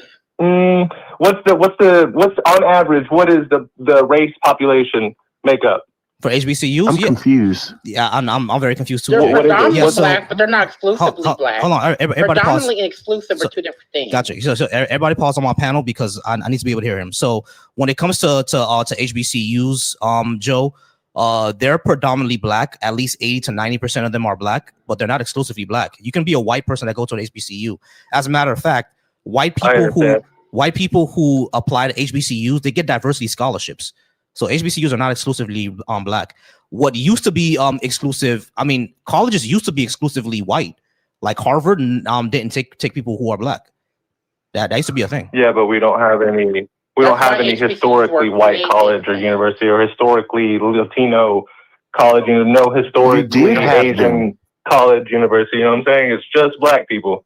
Yeah, because the and reason, actually it's not even 80, 90%, brother. So It's 76%. Yeah, that's fine. But Joe, the reason why we have HBC, you realize the reason why HBCUs is because black people are not allowed to go to college, correct? That's the reason why They weren't being allowed. They weren't giving the fair shake to everybody else. I understand why. Right. Why It's more than they weren't given a fair shake. They were literally not allowed to go. So what's his fucking point? They were excluded. Okay. Where's your source for that? Until W.E.B. Du Bois. W.E.B. Du Bois was the first black person to go to Harvard, because before him, it was exclusively white. They weren't allowed to go there. Okay. Can I point something out too? So my next question to you is, and this is really my main question. Give me one second. The HBCU thing was something I wanted cleared up for myself. Go ahead. Oh yeah, someone on my panel just had a question. Jay, what was your question? It's not much of a question. It's more of a statement. Him talking about that he's mixed. Obviously, I knew he had a white mother, because this is what happens when they have white mothers. They speak like this. They speak like they're white colonizers. They're white fathers or whatever, white man. But what we need him to understand is, before he come up here to act as though that he's has a form of education, he must know that race is singular. And him speaking about half white and half black, that is not how race functions. And so I just find it funny that he continued to state this shit. And also he's disrespectful as fuck and condescending. Gotcha. All right. So Joe, I'm not sure if you can hear the panel. You can't hear the panel, right, Joe? No, sir, I cannot. Right. Okay. Yeah. I need to fix that. Yeah. I'll promise by this weekend I'll get that fixed. Don't worry. But yeah. So what the person on my panel pointed out is that race is singular. So that when you say that you're half white and half black, that's not the way that it operates in our society. You're black in our society. Yeah, I mean, and I'm not sure which one of your parents is white, whether it's the father or the mother. His mother. His mother's white. We could tell by the way he's talking. I knew his mother was white when he said it. I'm not fully black. I understand that you're not. I put white on applications. I put black. I understand, Joe. Stop. He's fucking confused. Listen to what I'm saying to you. Listen to what I'm saying to you, Joe. I don't even know why we bring my identity. Joe, listen. Joe, just listen to what I'm saying to you, bro. He's the one brought it up. Yeah, you're the one who brought it up. That's the first thing. But what I'm asking you, Joe, is that when you look into the mirror, if someone's going to stop you on the street, what are they going to assume that you are? But see, here's the thing: you don't know my plight, bro, because where I've grown up. That's not what I'm asking you. That's not what I'm asking you. Hold on, Joe. You asked me a question. I asked you a question, but you're not answering the question. You're saying that I don't know your plight. I didn't say anything about your plight. I say when you look in the mirror and you go outside into the world, what do people assume that you are? They could assume that you're white, because I've met people who are like that, who are half black and half white, but have blonde hair, blue eyes. I'm just asking you, how do you present to the world? That's what I'm asking you. Answer that, please. My brother. Half black, half white. His mother's white. Hello? All right. Yeah, Joe, you're back on. I'm just asking you, how do you present to the world? That's all I'm asking you. I'm not saying anything about your plight. I don't present by my race. That's the thing. Like I was trying to tell you, I have been shit on by black. Joe. I'll put you on mute again, because I'm going to ask you this question again. I'm not asking you. I'm not asking you when you go out into the world, you go out and say, hey, I'm a black guy. That's not what I'm asking you. I'm asking you, when you go out into the world, how will people, when they look at you, what would they assume that you are? Okay, let's make it simpler. Phenotypically, do you look more like me, or do you look more like Chris Brown, or do you look more like Keanu Reeves? Which one do you look more like? You're off. And I've been called all types of shit, bro. Wow, you're still. So you're off mute now. You were talking that entire time because you didn't hear my question. This is what my question is to you, Joe. When you go out into the world, do you look more like Chris Brown, or do you look more like Keanu Reeves? Which one do you look more like? Chris Brown. Right. Chris Brown. Which means that into the world you present as a black person. I know that's not how But you not the whole identify. world, bro. I know. 'Cause Listen, people listen. have called me Hispanic. Listen. People have called me white. People have called me black. Listen. I know The world is not a hive mind, my brother. I know the world. Yeah, he's crashing out. All right, I know the world's not a hive mind. You need to slow down and actually try my to. answer. I need So you to. wanna I keep need you going, to. I you need just you don't to want- slow you're not down. hearing what you I wanna need hear. you to slow down. I need you to slow down and actually understand what I'm trying to say to you.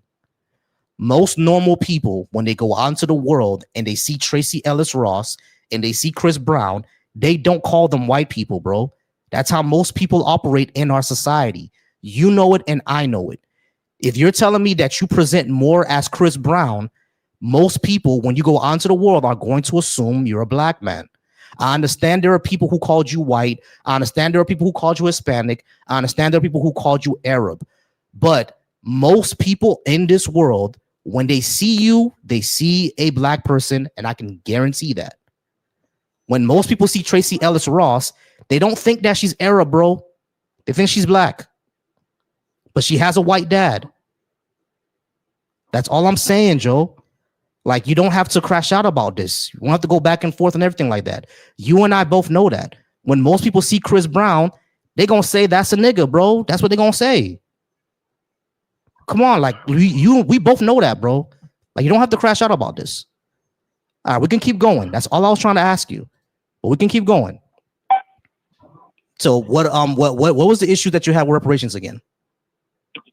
All right, who's gonna pay for it? You said reverse taxes, all that. Even if we don't do it that way, who would pay for it? Taxpayers, correct? Correct. All right, what's the national debt at currently? About $23 trillion.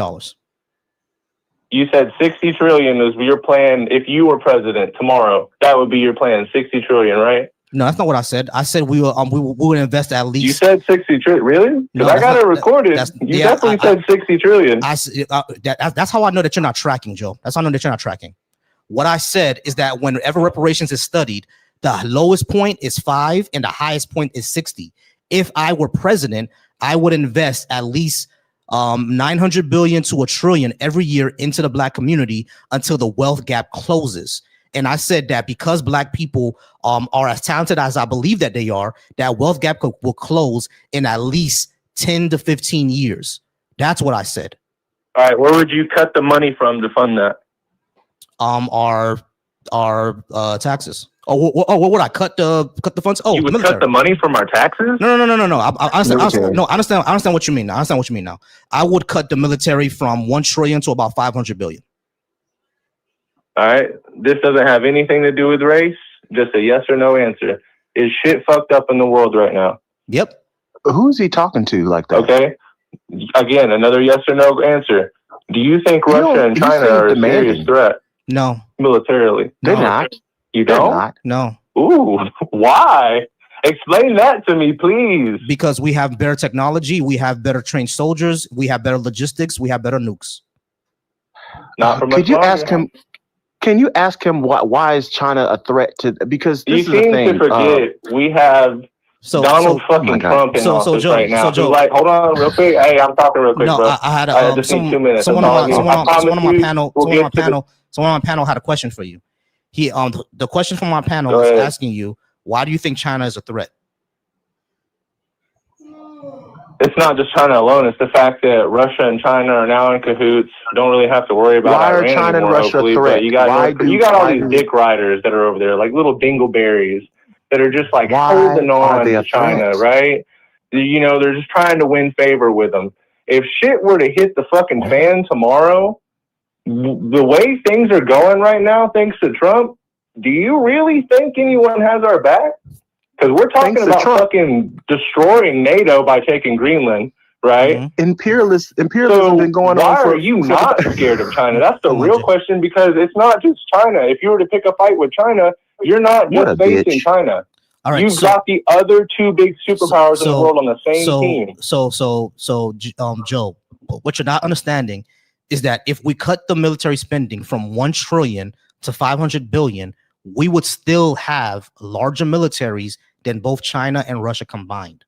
We can cut our military spending in half and still have a larger, more effective military than both those powers combined. That's what I'm trying to say. Maybe stop fucking with them. Well, maybe are you making that up in your head, or do you actually currently have the numbers in front of you? I'm not making that up. Because I have the numbers right here in front of me if you want me to share them with you. All right. So you're saying that we don't. So how many aircraft carriers does America have? Bro, you're going to aircraft. Listen to me. Russia and China. It's not about just, we have. If we were to cut our military budget from 1 trillion to 500 billion, we will still have a more effective military than both of those combined. The military gets so much money that the Pentagon fails audits because they can't keep track of the money they're getting. This is how ridiculously well funded our military is. And you're saying that if we don't cut it in half, the other superpowers, Russia, who can't even take over Ukraine, has been in there for at least the past 3 years and hasn't been able to affect Ukraine yet, and China, who still needs to take Taiwan and are still considering not taking it because of how much trouble it can get, will still be able to push back mess on with us. that, though. I'm going to push back on that. I'm going to push back because Ukraine, Taiwan is very much used as a proxy war, just as much as Sudan is used, because they're intentionally trying to destabilize those nations in power, because we understand that the United States is collapsing and it's inevitable. And that is the truth. That is very much the truth. The reason why they use Ukraine, the reason why they're using Taiwan, the reason why they use other nations next door to constantly trying to destabilize those rising powers. That is the truth, because imperialism is what's currently happening. The military is an imperialistic tool. It is not used for anything else other than that. It's not protection, and it's never has been for protection. I'm sorry. I got you. I just got to get back to Joe real quick. All right. So The Joe. Department of War. All right. So yeah, Joe, I'm just going to hang up on you, bro. All right, cool. All right, we're gonna go ahead and move on to 970. All right, we're gonna move to not 9270, 920. All right, so 920, how's it going? Can I have your name, age, and what did you disagree with? Come on, Wiseman. Wiserman is your name? Yeah, can you hear me? Yeah, I can hear you, Wiserman. What was your question? Well, first I want to thank you for your service. I myself am a 24-year Air Force veteran, retired, of course. So what? You participate in imperialism as well. You're a colonizer. You're a colonizer. Shut up. No, I'm sorry. You allow this guy on here. I'm not going to talk because I can't seem to get a word in edgewise. Everybody pause. This is the problem. So everybody with pause. people like Wiserman, give me a second. All right, Jay, let's give him a chance. Let me talk to him real quick. All right, let's give him a chance. All right, so Wiserman, what did you disagree with what I had on the board? Why? So if you're going to ask for reparations from America, why is it that nobody's asking reparations from the tribes back in Africa that sold other people, other tribes? No, it's the truth. You don't want to believe it. All right. Okay, So but the history. All right. So who do I ask reparations all right. for? So pause. White people were enslaved too. Wiserman, pause real quick. Okay. So you actually asking a very important question that's actually been in a discussion within reparation circles, right? On what do we do about Africa? Here's the issue. A lot of those nations, number one, don't exist, or number two, don't have the wealth anymore and didn't build themselves up from it. You see what I'm saying? So, like, for example, the Dahomey Kingdom was one of the kingdoms that was part of slavery. Dahomey doesn't exist anymore. You see what I'm saying? So, like, how do we get reparations from Dahomey if they don't exist? So that's the question that you have to ask yourself, Wiseman. So yeah, what you're saying is kind of a question that people have asked themselves, right? But the reason why it's not possible to get those reparations from those African kingdoms is because they no longer exist, and the wealth that did build up no longer exists either. But we do know that the wealth still exists in France. We do know that exists in Great Britain. We do not exist in the United States. We do know that it exists in Portugal and Spain and in Belgium. You see what I'm saying? So, and not only that, oh my God, I got you, Jay. Give me a second. And not only that, Wiserman, those countries actually still involve themselves in Africa and still do neocolonialism, especially France. You see what I'm saying? So, France has taken away financial sovereignty from several African countries where they gave them their own currency and charged them interest rates for their own currency. So that's why you would ask reparations from those nations and not from Africa. Does that make sense, Wiseman? I'm sorry, Jay, what you're saying? Wise is just going to basically that white supremacy ass talking point is very much dull because Wise haven't done any Yeah, research. I'm a white supremacist. You're a I white spent supremacist. 24 years in the military service. Valsy, check this out though. I bet Wise can't name any company that the African nation had when it came to slave trading. But you guess what? I can name several companies from Europe that participated in slave trading because they Wells Fargo. No, even beyond that, even just the it just flustered because at the end of the day they keep saying the same shit but never can name a nation, could never name a tribe. Watch this. What tribe participated in enslaving people? What tribes? Name the tribes for us. Go ahead, Wise. You're off mute now. Also, I just want to name this. White people were not slaves in America. Indentured servitude was not slavery. Yeah, and also too, there's two points I want to make. I want Wise to answer for me. Wise, can you name the tribes that participated in the slave trade? And then also, Wise, if Africans were selling Africans, who told the Europeans to buy people? Can you answer those two questions for me, Wise? I would love that to answer. Name the tribes that participated, and I bet you can't. And then also, who forced Europeans to buy human beings in the first place? If the Africans were trading Africans, who told them to buy, forced them to do that? Who did? What moral compass do they have? Wise, go ahead, Wise. Go ahead and answer those two questions. You can get off mute, Wise, because you were on mute before. Get off mute.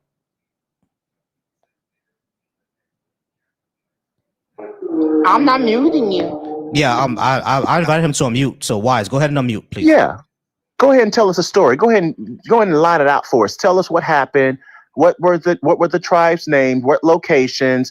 What documents do they have? And then also which European nations that were forced by the African leaders to take African people? Go ahead, Wise. Go ahead and give us the education on that.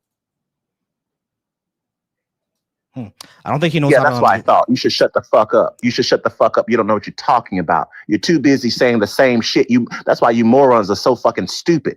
You have a hive mind. You repeat the same things with no substance, no basics to anything you're talking about. You can't name a tribe. You can't name a location. You can't name a time. And then also having come up here having some moral compass talking about you're Africans, soul Africans, or whatever the case may be.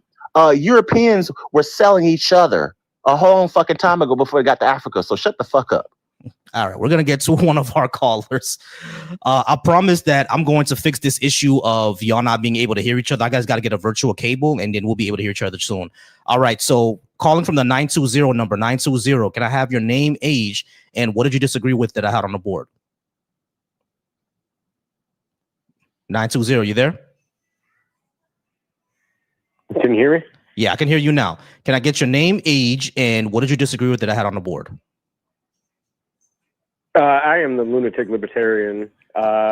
Lunatic, finally. How's it going, Lunatic? All right, so I know what you disagreed with. All right, so you were talking about in the comments reparations and my number 2, right? Number 2 and number 3. Is that the 2 you were talking about? Yeah, I think that Republicans and Democrats are equally responsible for the policies that they've actually implemented on a federal level and on a local level. I first want to thank you for your service. We both swore an oath to the Constitution of the United States. We understand that human cooperation really isn't happening in this country anymore. I am a more centrist human cooperation, anarchist, right? Because I believe in what a fucking weirdo. like you do. I do believe as a skilled tradesman. I'm a master diesel technician, by the way. I'm also 608. He's going to center himself in HVAC. I am trained in certified weld inspection by AWS. I'm a recertified AWS. So lunatic, I got you, lunatic. So that all sounds great, but what did you disagree with that I had on the board? And don't say that don't think I don't care about you being a welder. That's great. I want to be a welder before too. But what did you disagree with that I had on the board? Right. Reparations. Okay. Man, so yeah. fuck him. So reparations. The reason why I think reparations had happened is because the federal government was involved in damaging the African American community. So we have to ask ourselves one question.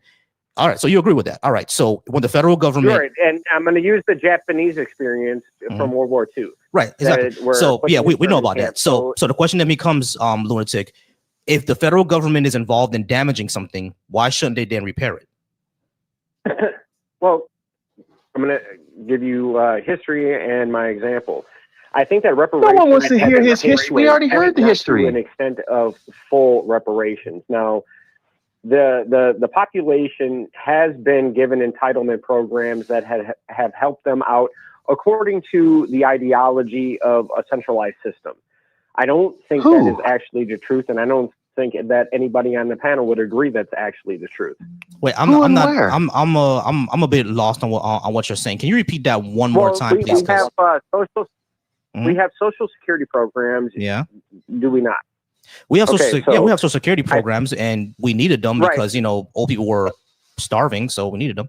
What's that have to do with reparations? Well, I think that we need to put into context. He's trying to say EBT, because food stamps. You and I both would agree that the money that is collected from the accumulation of the entire country and then redistributed is not allocated to proper entities for productive results. I think that reparations has been paid out in an extent that there are security programs in place in which most people, no matter if you're black, white, brown, can what are they? access to make sure that you don't live in existential poverty that you would see in the Philippines or anywhere else. Okay, so lunatic, this is my question. What program exists for people to not live in extreme poverty in America? Why'd you say food stamps and stuff? I can't list them all because they're separate 501c3 organizations that attempt to so lunatic have to do with reparations. Hold on, give me a second. All right, so panel guys. So if I get lunatic, hold on, give me a second. Lunatic, give me a second. I got you. Let me a second. Give me a second. All right, so panel, trust me, I love y'all, but I can't hear everything he's saying. Okay, so for me to properly respond, I just gotta have y'all mute up real quickly. Okay, I know it's frustrating that y'all can't respond to him, but just give me a second. I have to hear what he has to say. All right, so lunatic. Why do they just ramble on with so much shit? I don't know why they ramble on, but lunatic, you were when I asked you which program exists to prevent people from leaving extreme poverty, you brought up charity, like 501c3s. Charities do not fulfill the demand, or charities do not fill the logistics or the infrastructure in order to keep people from extreme poverty. So that's not really a program that exists to keep people from doing that. In America, we don't have guaranteed housing. We don't have universal health care.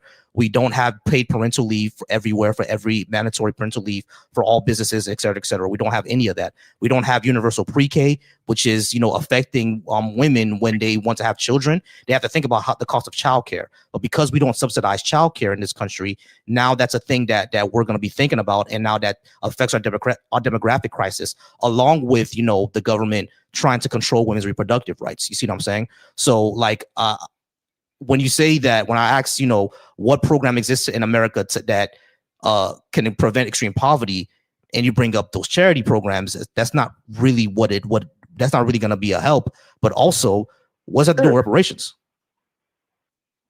Okay. Am I back off mute? So what I bring up is what the collective actually is redistributed funds for, right? Doesn't matter if you consider it a charity, right? It's still redirected funds by tax collected. Am I still off mute? No, you're off mute. Go ahead. It's still okay, so it's still tax collected funds that are redistributed to these programs, because allocations to these programs are prevalent all the time. I don't disagree with you that reparations should have been paid out a long time ago. I don't disagree with you. I think that if you were to take the accumulated interest on that, you would bankrupt the country. But yet again, I don't know if redistribution of funding, I think it's somewhere in the range of maybe like $300,000 per person, depending on how your dissension is recorded. So That fucking word salad. So lunatic, I'm still having difficulty tracking or following what you're saying. We do have social programs. What are you not following? I'm not following what this has to do with reparations, number one, and number two. When you say that so I don't programs, disagree that reparations. hold on. When you say that you're agreeing that it should be paid a long time ago, but you're saying that it can't be paid out now because redistribution programs do something. That's what I'm not following. I'm not making the connection there. You keep saying that things keep getting redistributed and funding. So tax allocated funding, right? It goes into these quote unquote charities, and they don't have productive results. Right. No, but they don't. Right. Some even for veterans programs, I got you. So there's lunatic. many labels that lunatic. Tax allocated. Would you agree? Lunatic. Yeah. A lot of these places, they do get federal like grants, right? But most charities are not federal. They get paid. Hold on. Let me just finish. Most charities do get federal grants or grants from the government or state governments, et cetera, et cetera. Like my county, the county that I grew up in, does have grants for charities. That does happen. They have like $1 million grants, stuff like that. But the majority of funding that these charities get are not from government grants. It's from private donations. So it's not really correct. That's how they accumulate the money. Right, exactly. From private donations. Charity is right. So hold on. So hold on. So let me. Okay, go ahead. Let me just get this out here. So when you say that these charity programs are not they're not redistributing their funds like in an effective way, right? I could agree with that. We saw what happened with the Red Cross and stuff like that. They're much of their money is not going to actually to charity places. I could agree that's an issue with charities. It's not every charity, but a lot of charities do that. I agree with that. What does it have to do with reparations though? Because when it comes to reparations, if we were to give out cash payments, it will just go directly to the person who needs it. What does it have to do with charity? Well, you can if we want to use modern monetary theory and create money and redistribute it, fine. Send out what I don't even know what the accumulated interest would be. You can send out $3 million per person, right? Theoretically. And what is that going to actually do for that person? It's going to depend on what that individual's I don't want to say it disrespectfully, but it's what is that person's program to integrate into society with that monetary value with? Right. So are they going to buy college programs? Yeah, I got you. Or so they're going to buy houses? Or I got you. Yeah, I got you. So lunatic. When it comes to like at least the cash part of reparations, like just the payout, right? What we've seen, the concern that people always bring up is that are people just gonna spend it on like coke and hookers, right? That's what people are concerned about. But when it comes to something like that, right? When we look at the spending habits, specifically for Black people, Black Americans, we see that the majority of their spending is on necessities, vehicles, cars. I said cars, but like vehicle maintenance, clothing, because you got to wear clothes, right? Like vehicle maintenance, clothing, rent, gas. Why do you have to explain anything to this racist piece of shit? Can I stop you just right there? How many people circumvent spending money into the economic system to barter with other people so that exactly that's something that does happen, right? So lunatic, that's something that does happen, right? Like for example, whenever I talk to like people who know nothing about the Black community, they're always like, oh, Black people always buy Jordans. What they don't understand is that a lot of times we get hookups. Like I could go to a Black neighborhood right now and someone will hook me up with the new Jordans for like $150. You know what I'm saying? It's like we just have hookups like that. You feel me? Yeah. But like when we're talking about something like reparations and people are concerned over what they're gonna spend it on, I have two main concerns. Number one, it's not our business what they spend it on. But number two, what we've seen from the spending habits of Black people, they do spend it on things that are necessary, right? So if more Black people were to get more disposable income, my assumption, or from what we've seen, is that disposable income is going to go to more productive things and not just bullshit. Like they're going to start businesses, or they're going to go back to school, or things like that. Those are the things they're going to be spending on. Now, someone on my panel does have a question. Hold on. Someone from the panel has a question. I have a question. So you're gonna hear silence for a second, lunatic, and I'm gonna get the question. Remember, I can't hear them, so I just remember I can't hear them. So No shit. Yeah, you can't hear them. So just be quiet for a second. You're gonna hear silence. I'm gonna hear the question. I'm gonna ask you the question. Go ahead, Jay. What was your question? Brother, I don't know why you have to explain anything to this bigoted, racist piece of shit. First of all, he said that he agrees with everything. That's a lie. He's very much disingenuous. That is, he's basically trying to pocket watch. He's too busy, like many white men. Mm-hmm. And this is the thing. I hate that we have to constantly explain shit to these fucking idiots, because we don't have to. We don't have to explain anything to them. So I'm asking him, if we allocate resources because we spend so much money on the military, and we fail every audit, which is what the 6th, 7th audit. Too. And go ahead, what? Jay. No, she just said something. Go ahead. So to ask him, I said we should just go ahead and allocate vast majority of those resources from the military and just give it to the black community. And tell them to stop fucking pocket watching us. We don't give a like, yeah, they fucking weird. Yeah. All right. So hold on, let me unmute them real quick.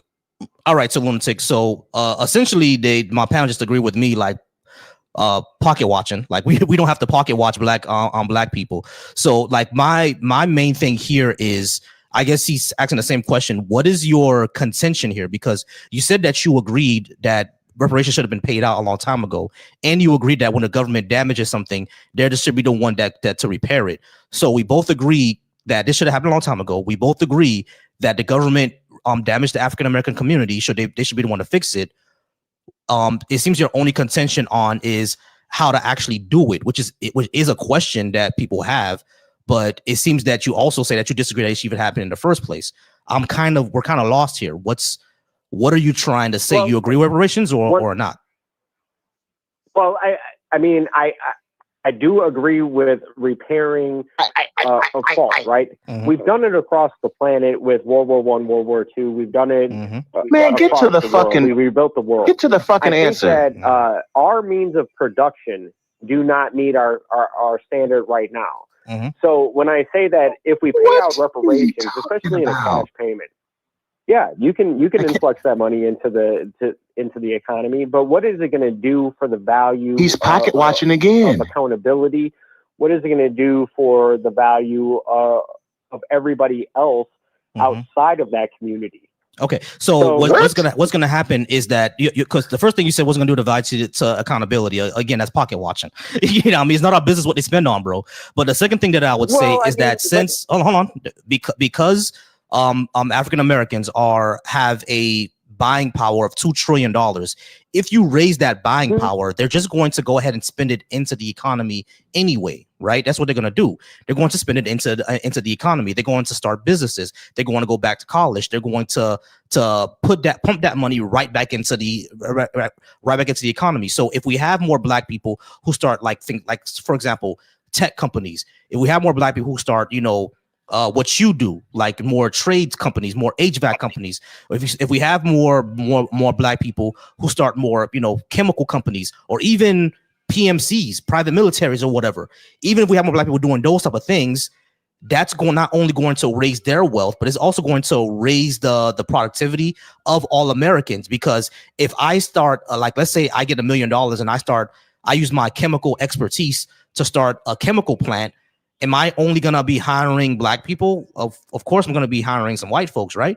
And if it spreads from Florida to Texas, the fuck on out of this place to Nebraska, like I'm not. If let's say my chemical company starts in Florida and it's near a black neighborhood, more black people are going to be hired there.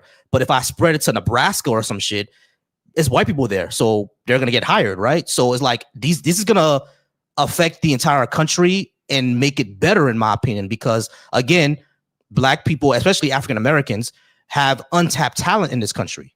You see what I'm saying? So no, we getting the fuck on. We getting the fuck on out of this nation because the way that these idiots think that they're dangerous. We getting the fuck on out of here a little bit. I think that when we look at the expenditures of everybody that gets any kind of repayment, right, or a lump sum in a short amount of time, spends that money unwisely. I So think that, what? yes, Like, what the fuck is his in a problem? perfect world, the Come on, Jay. monetary system doesn't create the caste system that it shows control, right? Gotcha. All right. So think this is the thing that we said that I pointed out before, Lunatic, that He wants to be in whenever control. when we look at the spending habits of African Americans, they only spend on necessities, and a disposable income that is spent on luxuries. We actually found that those are also necessities, because the luxuries that African Americans spend on is usually things like cologne and hair products. But those are not really luxuries, because number one, you got to smell good. But number two, those hair products are more geared towards how our hair works, because we don't have the type of hair that white people have. We have more coarser hair. Even if we did, but why even does if it matter to him? Even if we did, why does it matter to him? So the question coming from my panel is, even if African Americans did spend on luxuries, like, you know, watches and chains and shit, like, who cares? Why does it matter? Ooh, we are just about out of time. Hey, Lunatic, I appreciate you. I do come on Thursday through Sunday, so you could always come on back. All right, Lunatic, I do appreciate you, but I got to go ahead and drop you, because we already had someone that dropped, and because we took too long, so I'm gonna get to the next person. All right. So I promise y'all for that motherfucker. I got you. I promise y'all, when this weekend, I'm gonna fix this issue of you guys not hearing each other. I gotta download a virtual cable. I'm gonna test it tonight with wifey. Are you going to and be do all able that. to have it done for tomorrow's live stream? I promise I'm gonna try. By tomorrow. Okay. All right. So 732 and then 347. You're probably gonna be my last call. So 732. How's it going? 732. Are you at least 18? And did you disagree with what I had on the board? Yeah, You're so fucking how are you? disgusting. Yeah, so much. I'm found you through Justin, and I really enjoy your conversation. I'm a simpleton, and I'm only setting it up because I just want to say some things. It would be about reparations, and I would really like to hear you opine on it. Me to listen and me to understand more. I hear the reparations, and I'm learning fallacy, so bear with me. And I think you guys are a little bit better. You and some others I've been listening to, AXP and so on and so forth. So I'm trying, so bear with me. And please correct me if you find it to be, I need correction. When I hear reparations, personally, in my experience, in my lifetime, my father coming from Sicily and all that, I wonder with a cash payout, which I definitely agree with, there's no questions about it, but I kind of disagree with what maybe the remedy is. Number one, I don't know if it's a fallacy or not, but how many other people will then ask for that, and how much of that would consume our political dialogue? That's question one. And to bolt on, What the fuck that has to do with anything? This situation, as bad as it was, and that I do agree with, wouldn't, in your opinion, or my opinion, if you He's can lying. opine on it, wouldn't us getting something like a true, financially spending money on providing a true merit-based society be a Pocket watching. Pocket watching. And if that's like a pretty good thought, I'd appreciate you saying that. You're very well educated and very well spoken. So I'm curious about the microaggressions. Reparations. You have to check him. You can't allow this man. Both of you got checked. You have to check that shit. I'll be quiet. All right. So everybody mute up real quick. All right. So I'm sorry. What was your name again? 732. Oh, Mark. I apologize. Not a problem. All right, Mark. Number one, when it comes to the entire very well spoken thing, you might mean well. I'm gonna give you the benefit of the doubt. You might mean well, but it's borderline diet racism. You got to watch that. The whole "you're very well spoken" thing. I understand that you mean well. I understand that you might mean well. Right. Gotcha. May I restate that? What I mean is, in the world and the context that I am learning how to. No, he didn't. You see, he didn't acknowledge it. He didn't apologize. And you speak of he just brushed through it. Get to the bottom line very, very quickly on some of the other ones I just recently heard. That was what I meant. So thanks for addressing it. I did not mean it that way. By any stretch of the imagination. Yes, you did. All right, you're a fucking liar. Smarter than me when it comes to fallacies. I apologize because I'm learning them now. Okay, gotcha. All right, I appreciate that. All right, so Mark, let's get back to your main question. And I'm sorry, I may ask because I kind of forgot it. What was your actual main question? If you can wrap it up in like 30 seconds. The main question is, yes, that's the main question is, when I hear reparations, I hear money. That might be my perception. I'd like you to change it. I always think of this as getting to the root cause, almost the way you ask some of your people that are on the phone. Now I got you. Now I got you. Now merit is a big word. Right. I got you now. All right. So the money is the root cause, like not the root cause, but the main concern on what's going to be spent on and everything like that. Now, as we've already spoke about, right? When we look at the spending habits of African Americans, we know that they're going to be spending their money on things that are necessities. Now, if they get more disposable income, what usually happens is that African Americans spend that disposable income on going back to school, on starting businesses, things like that, right? However, even if they were to spend it on luxuries like watches, chains, and spinning rims or whatever, my thing is like, who cares? Because all that does is bring more money back into the economy, right? And because now that they have the money to take care of all their necessities, what they'll do is a lot of people don't care about being millionaires. You can ask anybody, whether they're white, black, Asian, or whatever. Most people don't care about being millionaires. They just want to be comfortable, right? So if they're able to take care of their necessities and be able to buy a little nice thing on the side, why does that matter? Why would it matter? See what I mean, Mark? Yes, I agree with that. That's for today. I'm only asking you, wouldn't it be awesome to take, not awesome, I'm sorry. No one asked you for your opinion. If that's one cause, I'm making a claim. I can't back it up, and I apologize. Again, learning fallacies. I'm saying, wouldn't a conversation that is bigger than just reparations and money, including it, of course, also be a conversation more deeply rooted in merit also? So for instance, if you said, and this is what I'd like to hear you say, I don't care what people spend on. It wouldn't bother me at all. You're a fucking liar. You just said it. From now, if we have an opportunity, because I would support reparations, and this is really the question, wouldn't it be also awesome to talk about, this is to repair a jump start, not the crux of the argument, but a jump start. What? And now let's take this opportunity on the backs of this horrible situation and then talk about merit more importantly. And that's what I'd like you to talk about. Oh, merit. What the fuck are you talking about? All right. So when it comes to merit, one thing in America is that it's assumed that we're a meritocracy, but we're actually not. Like a lot of this depends on your race, your gender, things like that. Because even though it's assumed that we're a it's assumed that we're a meritocracy, but we're actually not, because your opportunities and even how seriously you're taken depends on a lot of physical attributes. Typically, or not even typically, but mostly your race and your gender. If you are if you are a black person, a lot of people tend to assume that you're incompetent.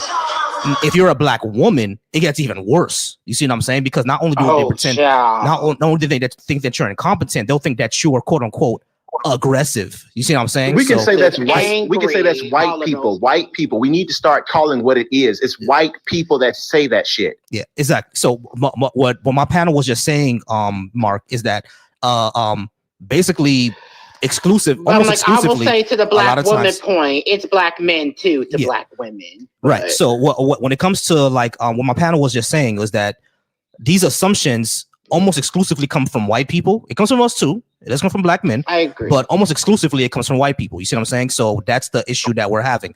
But our issue is internalized. Right. So when it comes to the entire, but you would definitely internalized. Hold on, guys. Let me just stick to them. So when it comes to the issue of merit, it's assumed that we're a merit-based society, but we find out that a lot of times that we're not. And the second thing that I would say is that I think this issue would actually repair the entire merit issue, because like I said, African Americans have untapped talent in this country. We saw that when sports was forced to become diverse, African Americans basically took over sports, right? When music was forced to become diverse, actually all music in America came from African Americans, from country to R&B. Rock and roll. Rock and roll, all of it. You know what I'm saying? So now think about what African Americans can do when there's no barriers to them being in the finance industry, in the tech industry, in the healthcare industry. The fact of the matter is they know that, and that's what they're afraid of. Exactly. When there's no barriers to those issues, you will see a lot more of these. You see a lot more innovation, and you'll see a lot more talent being put into these fields. Does that make sense? Can Mark? I ask him a question? Oh, and one person on my panel had a question. Sorry. Give me 1 second. I'm sorry. Go ahead, Michaela. I would like to ask him if white supremacy, as we know, is delusional. My question to him is if white people are so superior, then why do they need a system of supremacy to keep Black people at the bottom of the social economic hierarchy? Wouldn't Black people find themselves naturally at the bottom if we're inferior? Right. Okay. So this was the question, Mark. If you think about it this way, right? Because this proves how ridiculous racism is. If Black people were inferior, why did there need to be a system to put Black people on the bottom of our society? Wouldn't we get there naturally anyway if we were inferior? You know what I'm saying? So like the system was put in place to make us that way. And this is why reparations is needed. Does all that make sense, Mark? Everything I said? Yes, it does actually. That's really interesting. Again, I'm looking for a change of context, and I appreciate. I think also, yes, that was very interesting about music and everything else, and I agree with you. Mm-hmm. I guess what I'm also saying is when the word reparations and then cash, which I agree with, and the marketing of it, mm-hmm. I think the word merit should also be put in there. So, for instance, if I was saying it to someone, and that made a lot of sense. So, also, they don't believe Black people have merit. I totally agree, and I do agree with once you have a chance. Not you personally. I'm a Sicilian. I'm an other on a piece of paper, just so you know, as some context who you're talking to, mm-hmm. and we're in no man's land. But that's a whole nother conversation. And what happens if we said, and I think that's my only maybe argument or add-on argument, however I would like to phrase that. If you say reparations, say, and by the way, while doing this, I think you're right on what will happen, and I think it doesn't matter if you buy rims or whatever, doesn't matter. Mm-hmm. I think if you also said, just marketably, part of this reparations that I agree with, and all of the people I know agree with, would then say, which I hope becomes more political, to be honest, I think it would do very well. If you also said, and by the way, this is it, because I don't know if it's just be so fast, because then there's going to be many other people that glom on to an appropriate movement. It's very human to then take advantage. That's not the issue. I don't think anyone's taking advantage. Forget the spending. But to also say, now that the field is leveled, let's play the merit game. So, for instance, if a really rich person has, I'm sorry I'm not very well spoken. I apologize. But that's what Black people are fighting for anyway. Our merit is the only thing that matters. And their children take over their companies. Gotcha. That's not merit-based. And we have an opportunity. And I'm asking you, mm-hmm. when you hear that, does it sound bad? When you hear that, does merit also? Well, I want to say this. I'm not against nepotism. Does it fit in the paradigm of what you're discussing? Gotcha. What I'm kind of addressing. Like, Mark, I got you. What you think? No, I got you. That's actually a very good point. When you say, hey, if we do reparations, now we can truly have a merit-based society, because now you can actually see the talent that we have. Now we can do merit-based society. No, I get you. That's actually a very good point. I ain't gonna lie. But I also want to say this. Michaela had a point. I'm sorry, nepotism.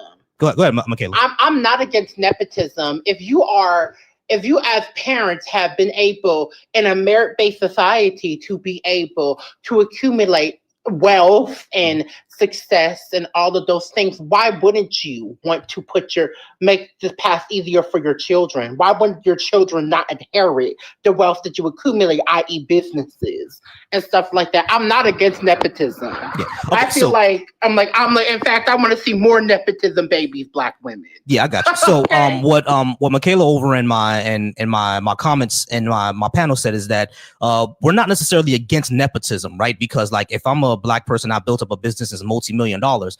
Yeah, I want my children to have it, right? I think the issue with nepotism is that it also excludes people like who are talented, where basically the wealth is. It does have a limit. Like nepotism can have a limit, right? Like for example, the entire board of directors can't be like your cousin, your cousin Joe who doesn't know shit. It has to be people who actually know what they're doing. You see what I'm saying? So that's the issue there. Hey, but Mark, I do appreciate you being up. I promise when I figure out this entire thing to hear the panel, you'll be able to hear the people on my panel, and we could go ahead and have more of a conversation. Come by anytime because you're a good guest. I appreciate you, though, Mark. Yeah, he was a decent guest. Thank you so much. Not a problem. Lords, the U.S. has not been paying reparations since 1773. That is a lie. I think she means What like reparations to everybody else. I think that's what Lords is talking about. Oh no, that I would agree with. Yeah, I'm talking about. I'm like, I thought you were talking about the black people. Like, bitch, black people were enslaved in 1773. Black people were not receiving reparations in 1773. Yeah, I got you. All right, so this is how's it going 347? I think you're gonna be my last call for tonight because I've been on for 3 hours. But I do appreciate you being up here. So 347, can I have your name, age, and did you disagree with something I had on the board? Yes, is Billy Thornton, and I'm 54 years old. And I pretty much disagree with everything that you have on the board, especially with the numerous conversations you had so far about relating to reparations. Okay.